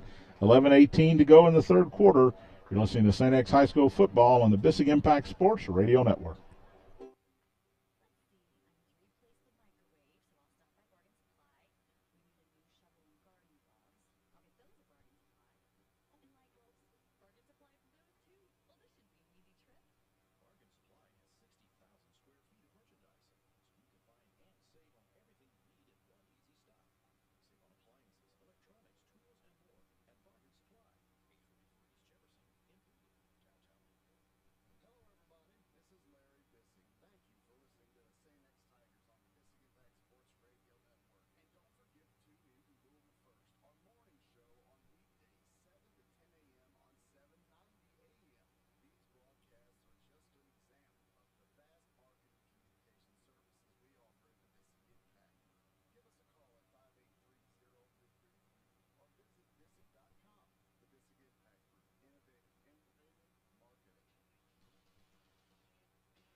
Moore Stadium, John, Tony, Jim, and Todd, as Alametitia will kick it off for the first time tonight, and he hits a ground ball away from Bentley, and it is picked up by Bentley.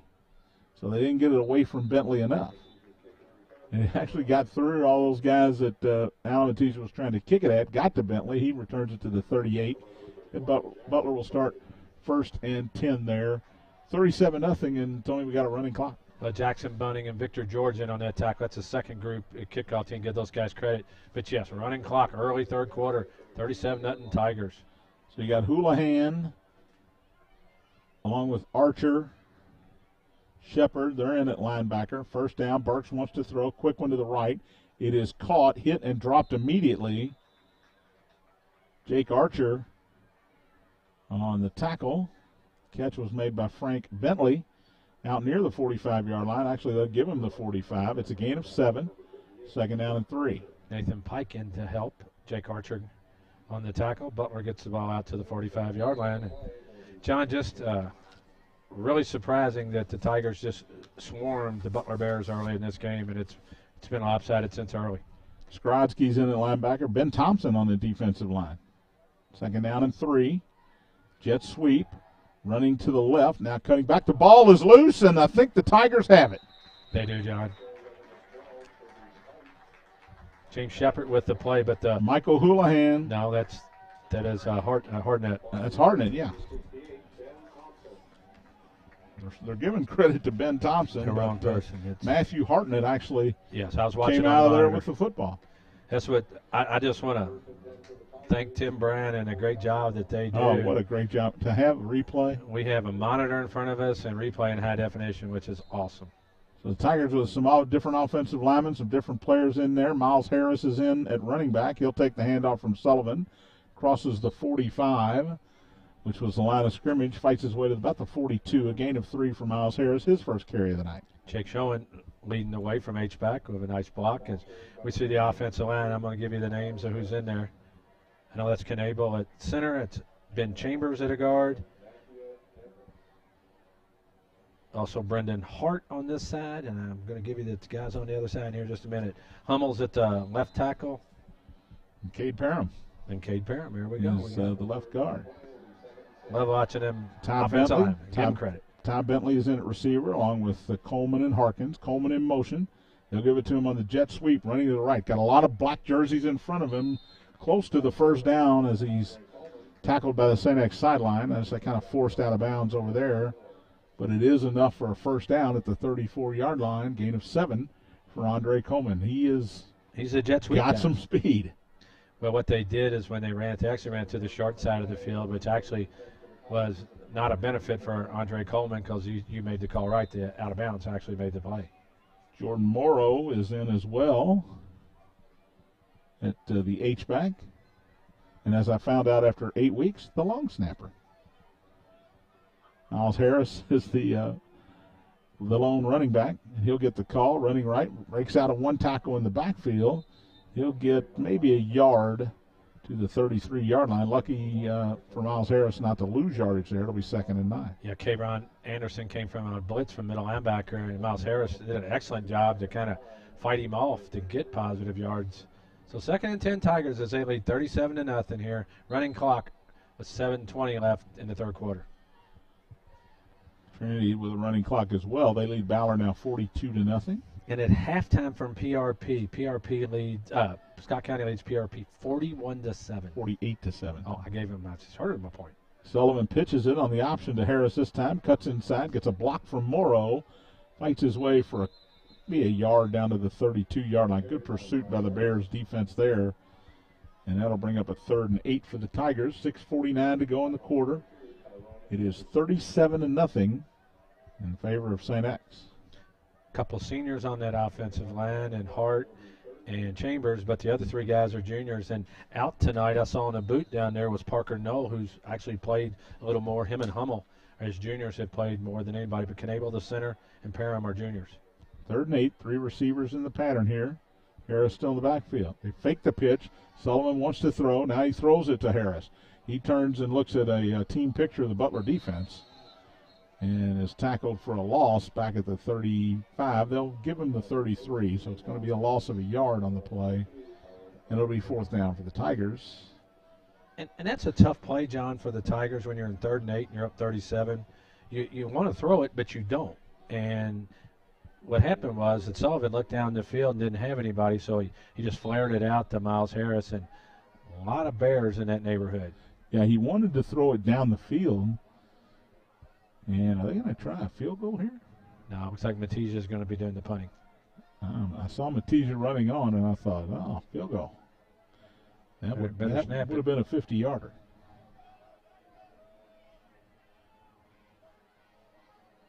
Tigers not enough guys. Finally, they get one out there, and they do snap it. And Matija formation kicks it well deep into the end zone. Actually landed behind the end zone. It's an illegal formation against the Tigers. I think Butler will decline it and just take the football. They're going to. It is declined, so the Bears will get it at the 20, 1st and 10 with 5:17 to go. And a running clock here at St. X. Tigers will finish the regular season next week as the Cincinnati St. X Bombers come down. A really good Bombers team. I was told they're undefeated coming in here next week, so interesting game at the last week of the season. But I think all the Catholic schools here in town, John, we haven't seen a DeSales score. They were supposed to win big. I think Holy Cross has got a running clock, Trinity's got a running clock, and the Tigers have a running clock tonight. So the defensive line goes Deemer, Alex Bascom, and Richard Bascom. So I guess there are 2 of them. And a sack in the backfield. And this time it's Alex Bascom. Well, an assist to Nathan Skrotsky, who came clean from his right side. And Burks is dumped back at the 14-yard line. It's a loss of 6. And each Bascom, Tony, with a sack tonight. There you go. You said they're one guy, so they both have 2 sacks. But Skrotsky did. Skrotsky came clean. He blitzed from his outside linebacker spot, and Burks ducked to miss him, and then he looked up, and there was Alex Bascom. Jackson Bunning is at one of the corners now for the Tigers. Eric Lyons in at safety. On 2nd and long, Burks wants to throw, throws to the right. It is caught by Bentley, and he's across the 25, brought down short of the 1st down. Wants to throw. Pete Mattingly on the tackle. Right. It is caught at the 28-yard line, so it's a gain of 12. Brings up a 3rd and 2 for the Bears. Boy, and that ball almost came out from behind when Mattingly tackled him. And Burks in the shotgun, wants to throw, does throw, and it is caught by Crooms just over the reach of Peyton Mattingly, who had a shot to knock it down but needed another inch or 2 of vertical. Crooms is finally tackled at about the 35, so it's a 1st down for the Bears after a gain of about 7. And boy, he did, John. He barely got that over his head. That's one that could have been a pick 6, but an excellent pass. Burks threw it where he needed to, and they got the 1st down. 1st and 10. Burks wants to throw, has time, now throws to the right, and it is caught. Great one-handed catch at the 40. Couldn't keep his balance. It's Frank Caldwell who made the catch. Fell forward to the 41-yard line. It's a gain of 6. And that is a highlight reel catch for Frank Caldwell. Yeah, he went down and out to the right, and Burks threw it, and he just reached up with one hand and caught it. 2nd down and 4. Burks has time, pump fakes, now rolling to the right, being chased out of there, and he's going to get out of bounds. That's going to be another sack for the Tigers. Skrodsky was the closest St. X Tiger, so loss of 2 back to the 39-yard line. It'll be 3rd down and 6. David Hall with some pressure, too, running to the outside, playing the nose tackle. Next to the two got a tall Bascom on each side of him. So Bentley goes to the right. Crooms and Deneen come to the left. On 3rd down and 6, Burks wants to throw. Has time, now throws to the right. It is caught by Caldwell, and he fights his way forward for the 1st down. Actually, Skrodsky kind of tackled him forward. Andrews Agbagu is trying to push him backwards, and Skrodsky pushed him forward right to the marker. It's a 1st down, Bears at their own 45. As the clock runs, a running clock runs down to 2 minutes here in the 3rd quarter. Tigers lead 37-0. 1st down, Burks wants to throw. Pressure comes from the outside, gets it away to Bentley, who is pushed out of bounds. Andrews Agbagu able to knock him out. Alex Bascom was there as well. It's a gain of about 3 to the 48-yard line. 2nd and 7. Gone back to that play about 3 times right there. Just throw it out in the flat. Burks wants to throw, looking left this time and deep. Heaves it. Crooms is down there, but good coverage that time. Not sure who that is. He's wearing Zach Johnston's number, but we know it's not Zach Johnston. Well, we figure that's a sophomore, which we don't have on our roster. Actually, Tony, he is on our roster. It is Ethan Pruitt. All right. We have 2 84s. 5'10", 160 You are correct, John. He is a good coverage from Pruitt that time. He's a junior. 5'10", 160, like you said. Let's give him credit. We looked down and just saw the 184, but there are 2 84s on our roster. 3rd down and 7 for the Bears at their own 48. 3-man rush, throwing high and deep down the right side, and tipped and almost picked off by Andrews Agbagu. Desmond able to knock it away from the intended receiver, Tay Crooms, and it'll be 4th down. The Bears send the punt team out. Well, not a good decision by Burks right there. He tries to throw a fly pattern down the sideline when Andrews Agbagu is actually the guy that's ahead of him by about 3 yards. And now Butler comes on to kick it away as this 3rd quarter is getting ready to end. And, boy, when that running clock hits, it goes quickly, doesn't it, John? It does. This will be the last play if they even have to kick it here in the 3rd quarter. Referees are waiting. Well, I certainly would let the clock run out if I'm Coach Wheeler here. He does not. Caldwell will boot it away. Low line drive. It's taken. It's muffed, but picked up on a bounce by Ginter. He's across the 20 and pushed out of bounds on the St. X sideline. 3rd quarter comes to an end. 37-0 Tigers. You're listening to St. X High School football on the Bissig Impact Sports Radio Network. Hey, St. X fans.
Here's Tony Burke, Jim Brinkman, Todd Powers. We will get to Jim Brinkman eventually. This running clock makes it difficult. It's 37-0 Tigers. John Kleinkraut in at quarterback, and he'll keep it on the option left. Gets about a yard to the 26-yard line. To bring up 2nd and 10. Good to see the senior quarterback in there, Tony. Yeah, John Kleinkraut. He's a 5'9", 170. And actually, the one game he really got to play, he did very well. So good to see, and I know Coach Glazer will say this, and Coach Wilford would say the same thing. These guys work hard all the time. They don't get an opportunity in the game, and these guys, the starters, stand up here pulling for these guys. Austin Mayer in at running back, Hunter Mock in at H-back for the Tigers. 2 receivers to the left, 1 to the right for Kleinecrow. We graduated with his dad. Tony and I did. Guys have 81. They're everywhere.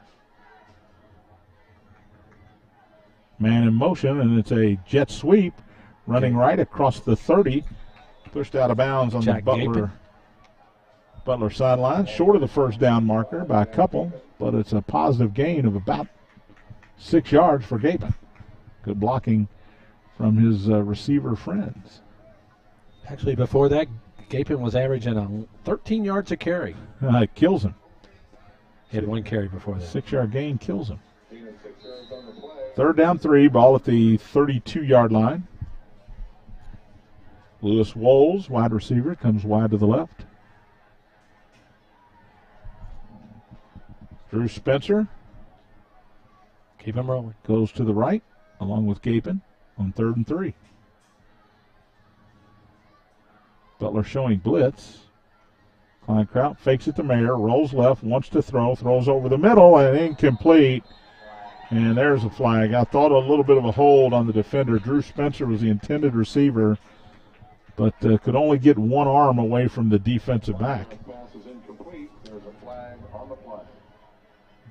Dietrich Trotter on the coverage, given the what did I do arm shrug out there, but. And that keeps Kleinkraut at 100% on his passes this year. Oh, these numbers. Love them. I gotta make sure my offensive linemen haven't changed. I believe it's the same group that was in there the second time, and we'll see another group here in a minute. I would believe. And next week, Tigers' last home game regular season against Cincinnati St. Senior night, John. Love senior night. I always go down and say hi to the parents as they line up to head out onto the field in the pregame. Kleinkraut's in the shotgun on 1st and 10 after the interference moved the ball out to the 48-yard line. They're just letting the clock run down before they snap it. It's an option left, a pitch to Austin Mayer. It bounces on the ground. Mayer picks it up, and he's in trouble back at the 41-yard line. It's going to be a loss of about 7. Not a good pitch from the senior quarterback. And Austin Mayer actually lucky it bounced up to him. Well, in Kleinkraut's defense there, he's trying to pitch that left-handed 10 yards. And for a guy who hasn't been in there very much and is right-handed, that's a tough play. So a loss of about 7 brings up 2nd down and long with 8:45 to go. As we roll. And when we say 8:45, it's real time. It's basically not game time anymore because the clock doesn't stop except for timeouts or penalties. Tigers look confused. And they are. Drew Spencer finally lines up on the right side. Tigers may have too many on the line. No, they don't. 2 guys are on the line on the right side. In motion goes Gapin. They give it to him on the jet sweep again. Makes one man miss across the 40, 45 to the 50. That'll help his average as he gets about 9 yards back. Right to midfield, and it'll bring up a manageable 3rd and 8. Jack Gapin.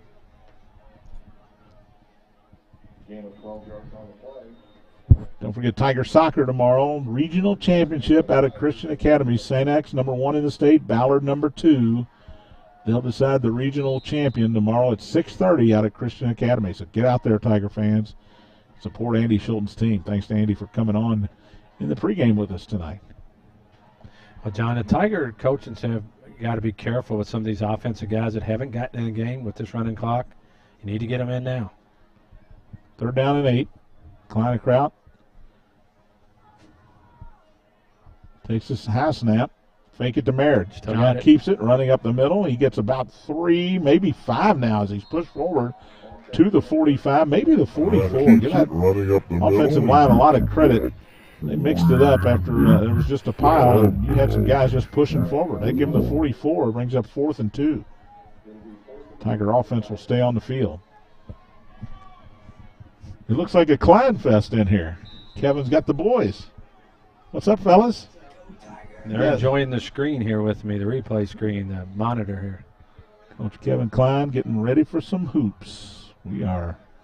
Practice is well underway, and well, I think that's unabated to the quarterback, Tony, as Anderson tried to read the snap count, came right in between two offensive linemen, and then just started shaking his head. It'll be a first down by penalty. Tigers get the first down. I would imagine with the first down you're going to see a bunch of different Tigers come in the game, but as a former parent of players, this clock runs fast, and if your son's not in there, you need to get him in. 6:35 to go. Clock continues to run here with the 37-point Tiger lead. Austin Mayer still the tailback. Hunter Mock is the H-back. Gaping in motion again. They'll give it to Mayer up the middle. He's got 5. He's got 10. And he's got a first down inside the 30-yard line to about the 28. Give Austin Mayer 11 yards. That'll help him a lot after a 7-yard loss.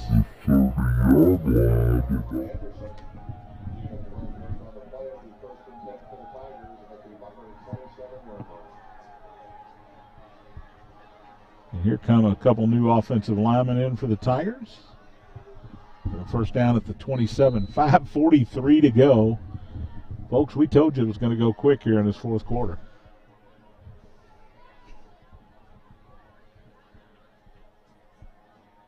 Kleinecraft just watching the back judge. Tigers in no hurry to run plays.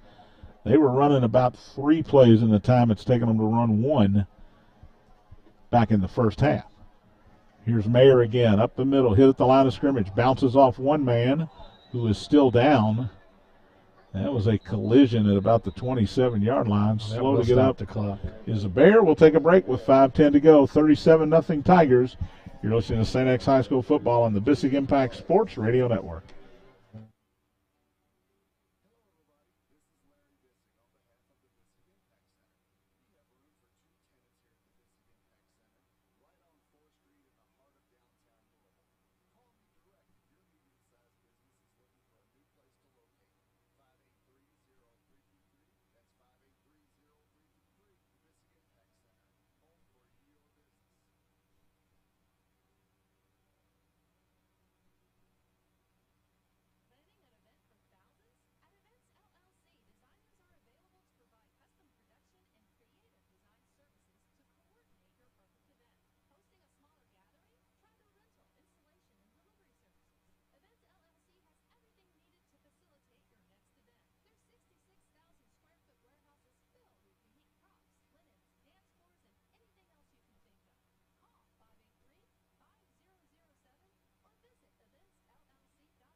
Powers, 37-0. Hey, let's check in with Jim Brinkman. You still with us, Jimmy?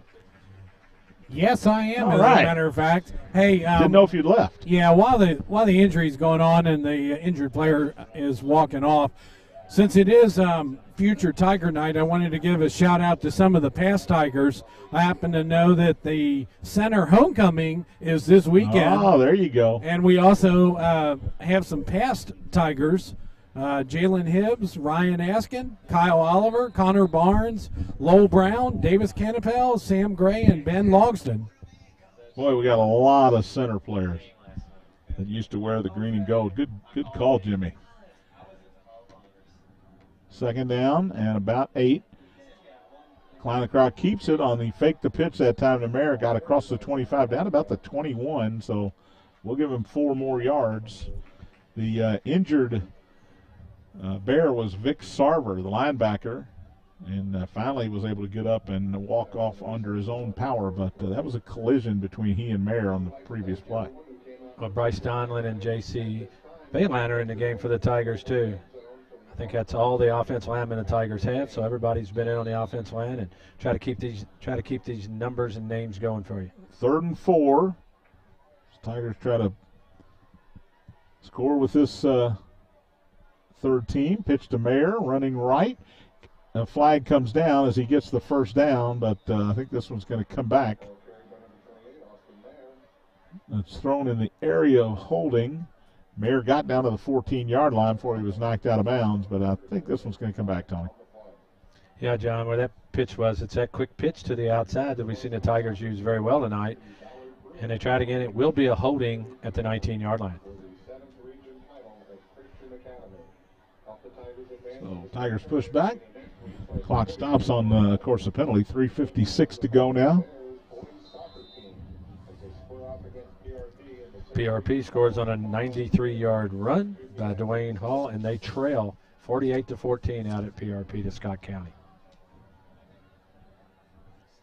In motion is Gapin again, and they'll fake it to him. Kleinecrout up the middle. Crosses the 30 down near the 25-yard line. Give him about 4 on the play, and it'll bring up 4th and long for the Tigers. Well, there's one more game each for the JV and freshman St. X teams. The JVs on Monday, they're undefeated. They'll go to DeSales for a 5:30 kickoff. And then the freshmen will host DeSales here at Brother Thomas More Stadium on Thursday at 5:30. So one game each for the lower level football teams. And again, that JV team undefeated will travel to DeSales on Monday for a 5:30 start. Pitch to Mayer. Tripped up, nowhere near the first down. The Bears will take over on downs with 3 minutes to play. We'll take a break. You're listening to St. X High School football on the Bissing Impact Sports Radio Network.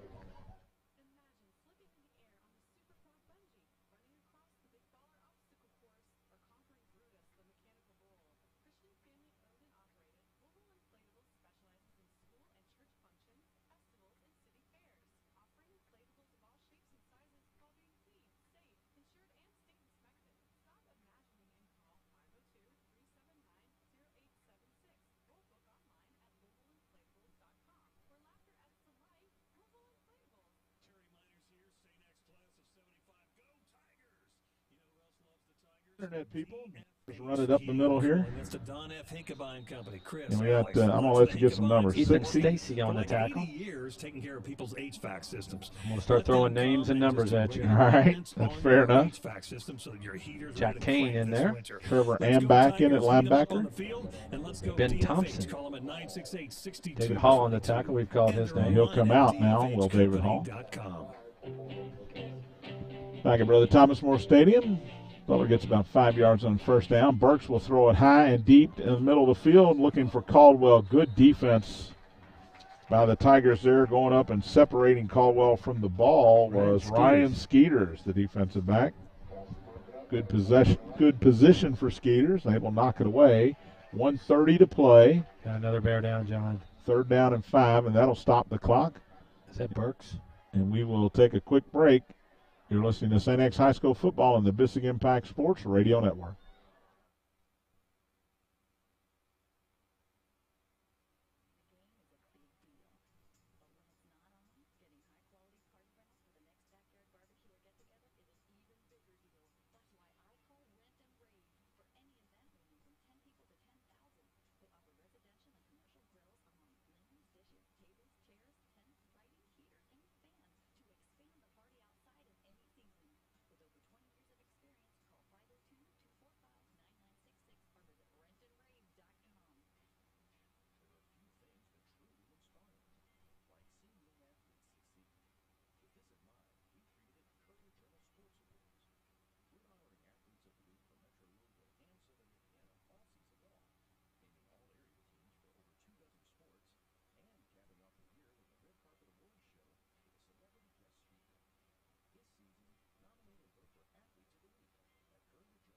Oh, 60, Tony, 60. Back at St. X, John, Tony, Jim, and Todd, and a new quarterback in for the Bears. After Burks had to come out with the injury, Jalen Forbes, a sophomore, and he is sacked by Jacob. I knew I'd throw hold it. on, Actually, I'm sorry. I lost my place there trying to get some of these numbers. One of our best friends is an Actually. Yep. Come on, man. Victor George in the game. But Actually came through there, Tony, and was able to just hit the new quarterback. Chaz Burks did get up and jog off on his own, so I think he's going to be okay. But not going to return to this one with 25 seconds to go. And that's a bad part for these kids on defense. A lot of these guys barely got in because of that clock. Jalen Forbes is the quarterback, and it looks like the Bears may just take a knee here. They may not even snap the ball. No, they're going to run a play. High and deep goes Forbes, and that's probably going to be a penalty. Or are they just going to let it go? No, it's over. You're going to let it go. Time runs out. 37-0. Tigers beat Butler tonight. We'll take a break, come back with more. You're listening to St. X High School Football on the Bissig Impact Sports Radio Network.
John, Tony, Jim, and Todd. 37-0. Tigers win it over Butler tonight, and it is 9:17 p.m., Tony. That was a quick one. Yeah, I've got a few texts telling, a few parents telling us where they're going to meet. We can come over and see them after the ball game across the street. But it is quick, and it's 30-0 at halftime. Tigers score once in the second half, play probably 90 guys tonight, and it's a good win for the Tigers as they will finish the season here next week against Cincinnati St. X, and undefeated Cincinnati St. X team. You know, this was a game, Tony, that the Tigers could have come out after last week's big win. They've already clinched the district. They know who they're going to play in the playoffs. They got Cincinnati St. X coming in here next week. They could have been complacent, but they were not complacent at all in that first half. They came out. They did exactly what Coach Will Wolford wanted them to do. And the result was a 30-0 halftime lead that turned into a 37-0 win. Yeah, and if you weren't with us at the beginning of the game, Butler got the ball first. A bad snap on the first play from scrimmage. St. X recovered it. 2 plays later went into score, and from then on, it was just the Tigers rolling downhill, and it was score could have been a lot more than 37-0 tonight. Dominic Allgaier with a couple of touchdown runs. Moretti had one. Albers had one. And the only score of the second half was Keegan Sullivan's 63-yard touchdown catch and run from Will Crum. It made it 37-0, only 42 seconds into that second half. That got us to the running clock, Tony, and it was Katie bar the door. Yeah, John, it was. And a night where you get in here, get a lot of people on the field, doing the alma mater right now, all the little kids running out on the field. So a good night all the way around. Hall of Fame inductees here. A lot of things going on at St. X, but it's all about winning football games, and the Tigers go to 8-1 tonight. 8-1, 4-0 undefeated in district play. We're going to keep it right here, and as soon as the alma mater song is over, hopefully, Jim, I see Will Wolford. He's got to do his business here. And Jim Brinkman going to kind of make his way over there. Again, I want to talk about soccer real quick. St. X tomorrow, 6:30 at Christian Academy. Number 1 Tigers take on the number 2 Ballard Bruins. Regional 7th Region Championship on the line there. Hey, this Butler Bears soccer team, boys soccer team, will take on PRP in the 6th Region Finals at 2 o'clock tomorrow at DeSales. So any Butler fans listening, it'll be the Bears and the PRP Panthers out at DeSales at 2 o'clock tomorrow for the 6th Region Championship. That's a rivalry there. That's a rivalry. So Will Wolford addressing his team as all the future Tigers head out, and they take a knee as well. This is one of the best parts, Tony. You get the tunnel at the beginning of the game, and then the little guys get to come out after the game and kneel with the team as Coach Wolford addresses them. And, you know, as he said in his pregame, we didn't get to run that.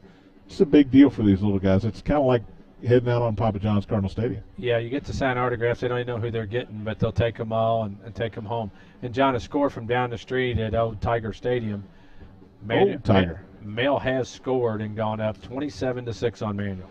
So Manual, we sort of thought it was going to happen when we got here tonight, but the Crimsons will be the Tigers' first opponent 2 weeks from tonight when the playoffs begin right here at Brother Thomas More Stadium. It'll be the Tigers and the Manual Crimsons. It's an oddity, but that's what it's going to be. Jim Brinkman is down on the field, and he is caught up with the head coach. Jim? Yeah, we're talking here with Coach Wolford, 37-0.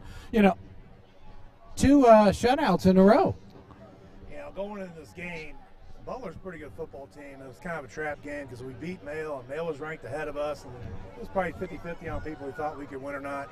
And the defense playing so well. To come back out and have another shutout victory with that kind of setup, obviously very proud of the way the kids played. They played very well. They played very hard.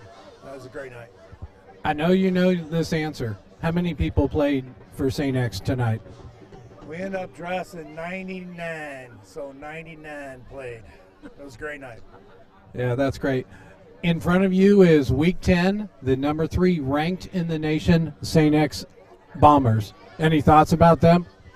I've already looked at them on film a little bit in the last week or so. They are very good. We'll prepare for them and plan to beat them just like we play everybody else. It'll be a great challenge, and to me, it's a great prep for the postseason. Coach, you're 4-0 in district, undefeated. Your JV team is undefeated, 9-0 going into DeSales. What's the status of the St. X football team right now? Well, we're playing good ball. We have very talented kids who have totally bought in. A lot of these kids are going to play in college. Let's not forget the talent of those kids. They're very good players all the way around. And the senior class has done a great job leadership-wise this year. They've just taken hold of it, and they make coaching very easy.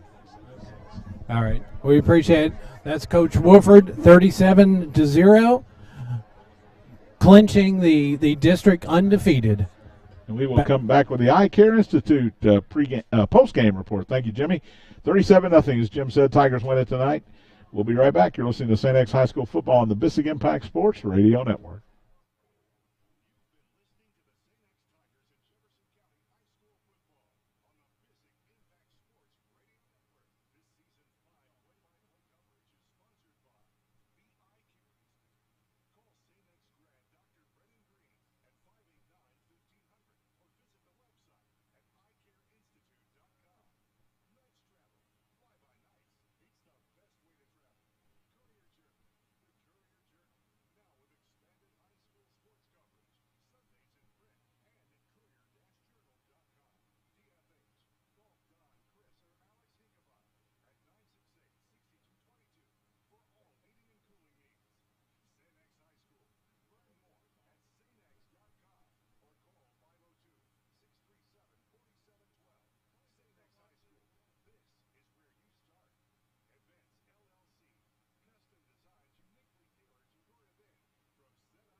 off Butler 30-0 to finish 4-0 in district play. They're 8-1 now with Cincinnati St. X coming in here next week.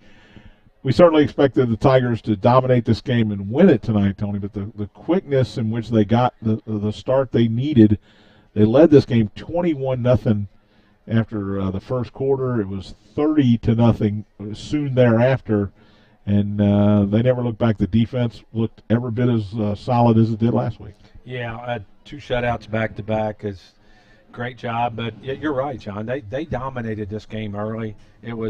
Butler was never in this game. They weren't the whole night, and Tigers, like I said at the end of the game, actually, Tigers could have named the score tonight. I really do believe that. So Tigers on a roll, and I know you're not a big fan of the next week game, but it ought to be a good one. It should be fun. I don't like it because I'd almost rather have a bye week than. Right. But you can't pick and choose. Pick and choose. You got to schedule games. Teams don't want to play St. X on the last week of the season heading into the playoffs, and teams don't want to play Cincinnati St. X, so they play each other. And that's what we'll have next week. With Butler's loss tonight, they'll finish 4th in district play. They'll travel in 2 weeks. I think Ryle is who they're going to get it's Ryle. At Ryle in the first round of the playoffs. So that's where the Bears will be heading in 2 weeks. They are off next week. Butler hopefully getting a little healthy after this, I guess, you got to say it. This was a beatdown tonight. And there's no other way to put it. It really was. So Tigers keep on a roll. And the Got to Tigers come back here to the stadium. We'll take on Manual in the first round of the playoffs in 2 weeks, but Cincinnati St. X next week. We'll take one more quick break, come back and wrap things up here. 37-0. Tigers win it over Butler. You're listening to St. X High School Football on the Bissing Impact Sports Radio Network.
Tigers all still down on the field. They're getting autographs. They're getting pictures, high fives from all the Tiger players. This is as big a thrill, Tony, for the Tiger players as it is for the little guys.